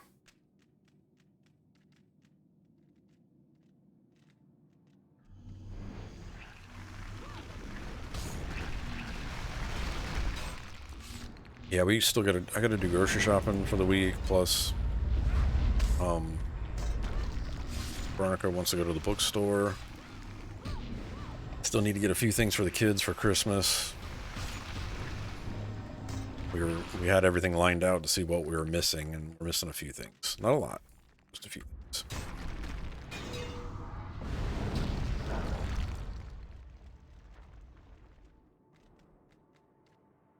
Damn, I wish I knew how much more of the zone I had, because I do want to finish it. Don't know if I'll be able to log back in tonight and finish it.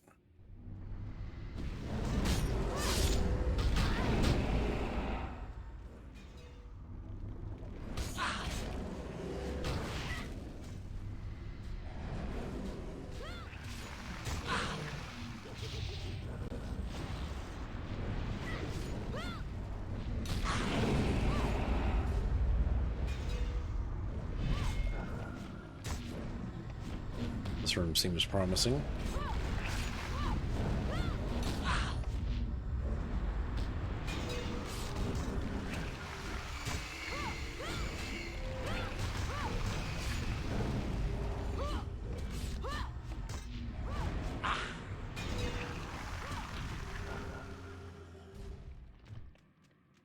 Just update for that.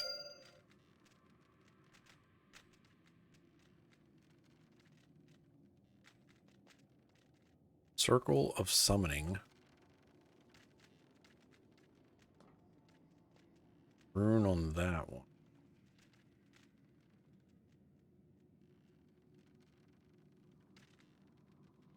Alchemy Wing South. North. North. North.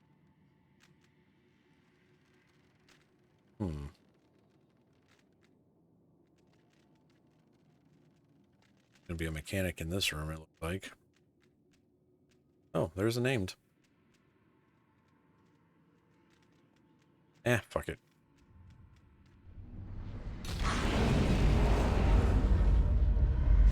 Wow, they landed a fear?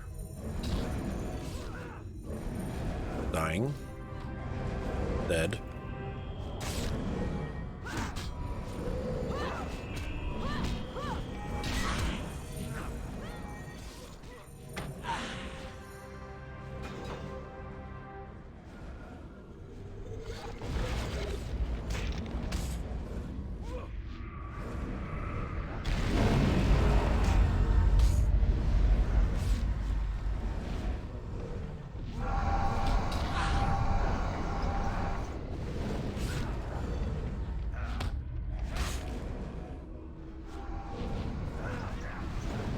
Speed really took a hit.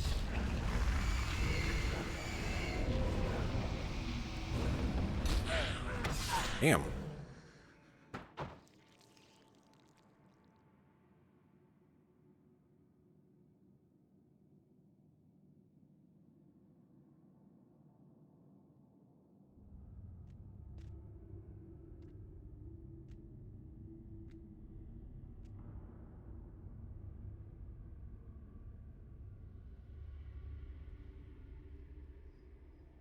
Yeah, there's no really emotes other than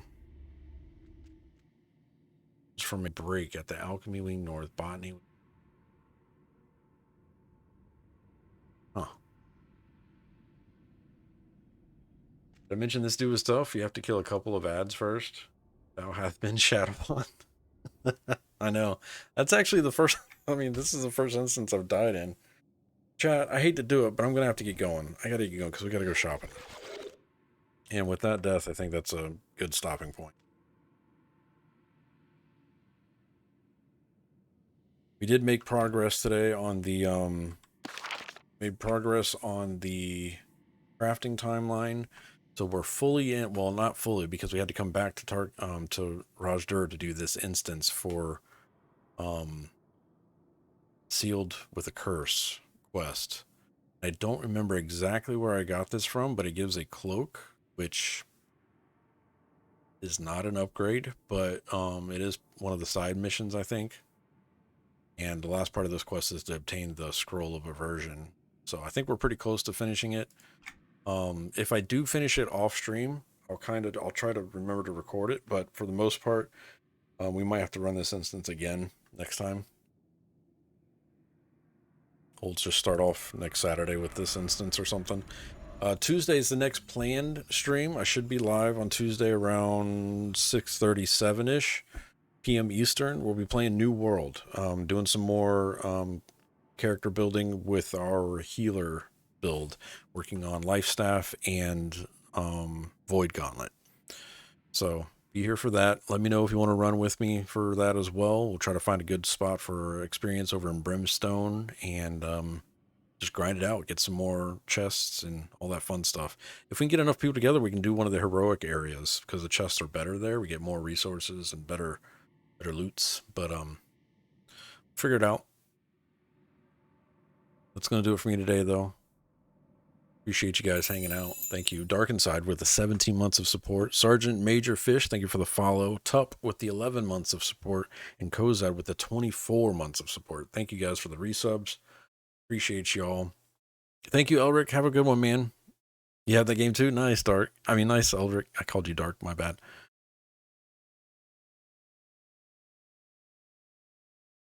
It's going to leave a mark. Yeah. I'm going to try and be on for Tuesday. It's all good if you can. If anything, I'm just going to be running around getting experience on with the Life Staff and Void Gauntlet and probably gathering and stuff. So it's fine. If you can't make it, it's all good. I do want to get my Life Staff and Void Gauntlet to 20, and I would like to get my gear score to 600 so we can try that dungeon again, but we'll plan that because I do want to finish that dungeon. I need to finish that dungeon to finish, to continue the timeline. And I think that, is that dungeon the last bit of the story for Brimstone Sands? I think, maybe. So there is that.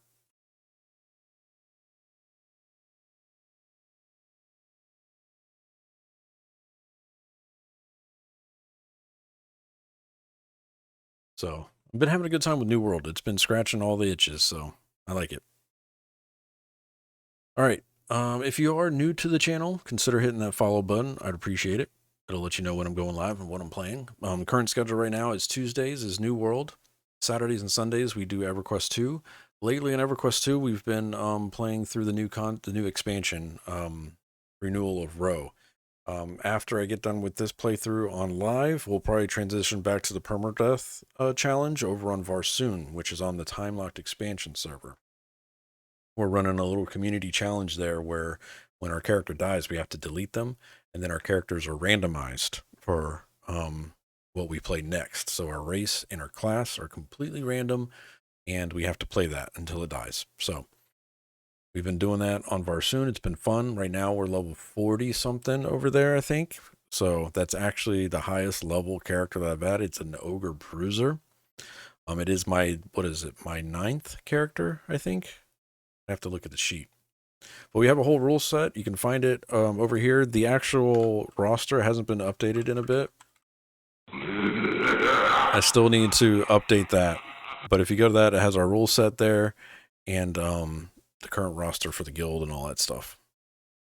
Roach said completely random. Rigged. But yeah, so that's what we've been doing in EQ2. I do want to revisit the PvP server at some point. Take a look at that, see how that's going, if there's still people over there playing. They've had Echoes of Fadeware unlocked, I believe. Or no, they're on Canark, actually. I think they're in Canark on Terranax. My Defiler over there is only 72, I think. He's in Canark. So. But yeah. About all I got for you guys. All right. Going into Christmas, streams are a little shaky, okay? I don't have a complete schedule yet for Christmas streams, but I will try to let y'all know when I'm going live and what I'm playing, if I can stream. It really is going to be kind of crazy because Christmas is on a Sunday. So there's Christmas Eve is Saturday. So I really don't know how the schedule is going to work or how it's going to play out right now. But I'll try to keep you guys updated with it and let you know when I'm going live and what I'm playing. You can enter up on the channel currency giveaway right now. If you do that, you type exclamation point and the word enter. That'll put you in for a chance at winning 5,000 copper currency. You can use that to play with sound effects on stream and the mini games in chat. Ever consider some antihistamines for those itches? No, I scratch. That's the best way to do it. Just to be clear, we're talking about itches for games, okay? Word Engine said last, so I win. Well, actually, Elric was last so far, so let's see. I will say it's been 3 times in a row. The last person to enter was the winner. So the odds of the last person winning right now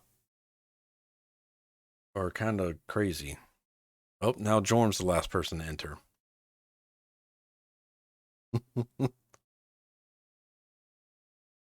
Jorm saving that enter, right? Jorm's just been sitting back. He's like, hold on, wait.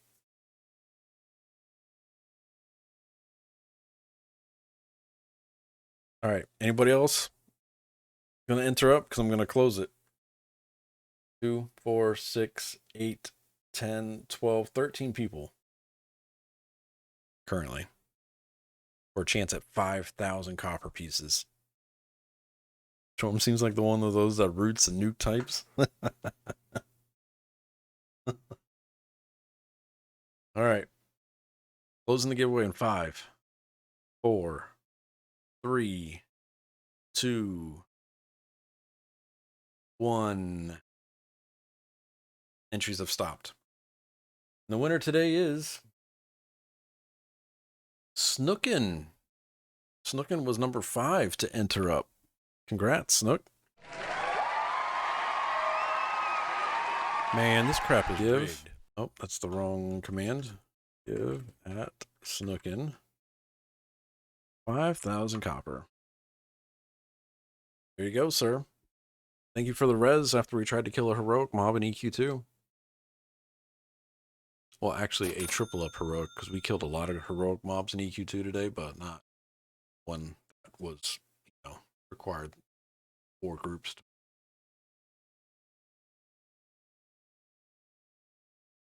Nicole was sleeping on the job.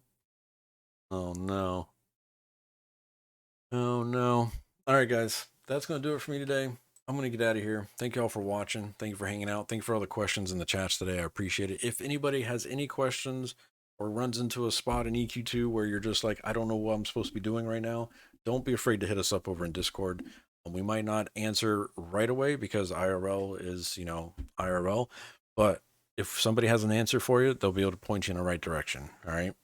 So I just want people that get frustrated with EQ2 to have a place where they can come ask for help. If they have a question about the game or think they're doing something different or the wrong way, they can talk about it without getting trolled. I mean, we still might troll you a little bit, but not too bad. We're easier than general chat, put it that way. All right, guys. That's it for me. I'm going to get out of here. Thank y'all for watching. Appreciate y'all. Y'all have a good one. Be good humans to each other, please. And we'll be back here Tuesday evening. All right, everybody? All right. Thank you for all the support. Dark Inside, Sergeant Major Fish, Tup, and Kozad. Thank you, guys. Appreciate you. Hope everybody has a good rest of your weekend. Stay safe. And have a happy Monday. All right? All right, guys. I'll talk to y'all later. Thank you, thank you, thank you, thank you.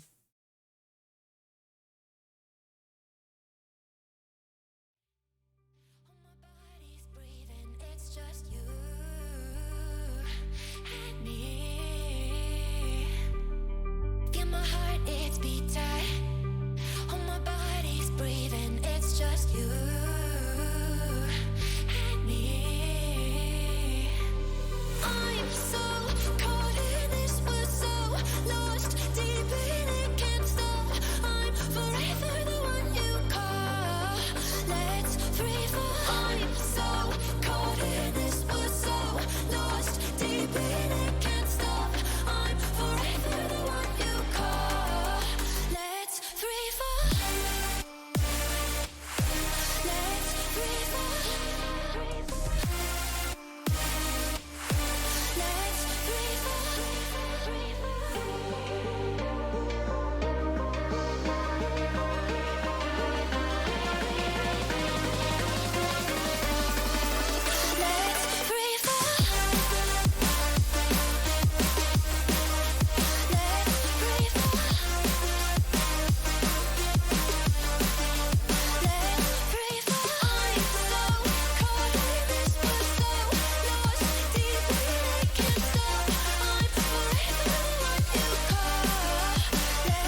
I'm so caught in this, was so lost deep in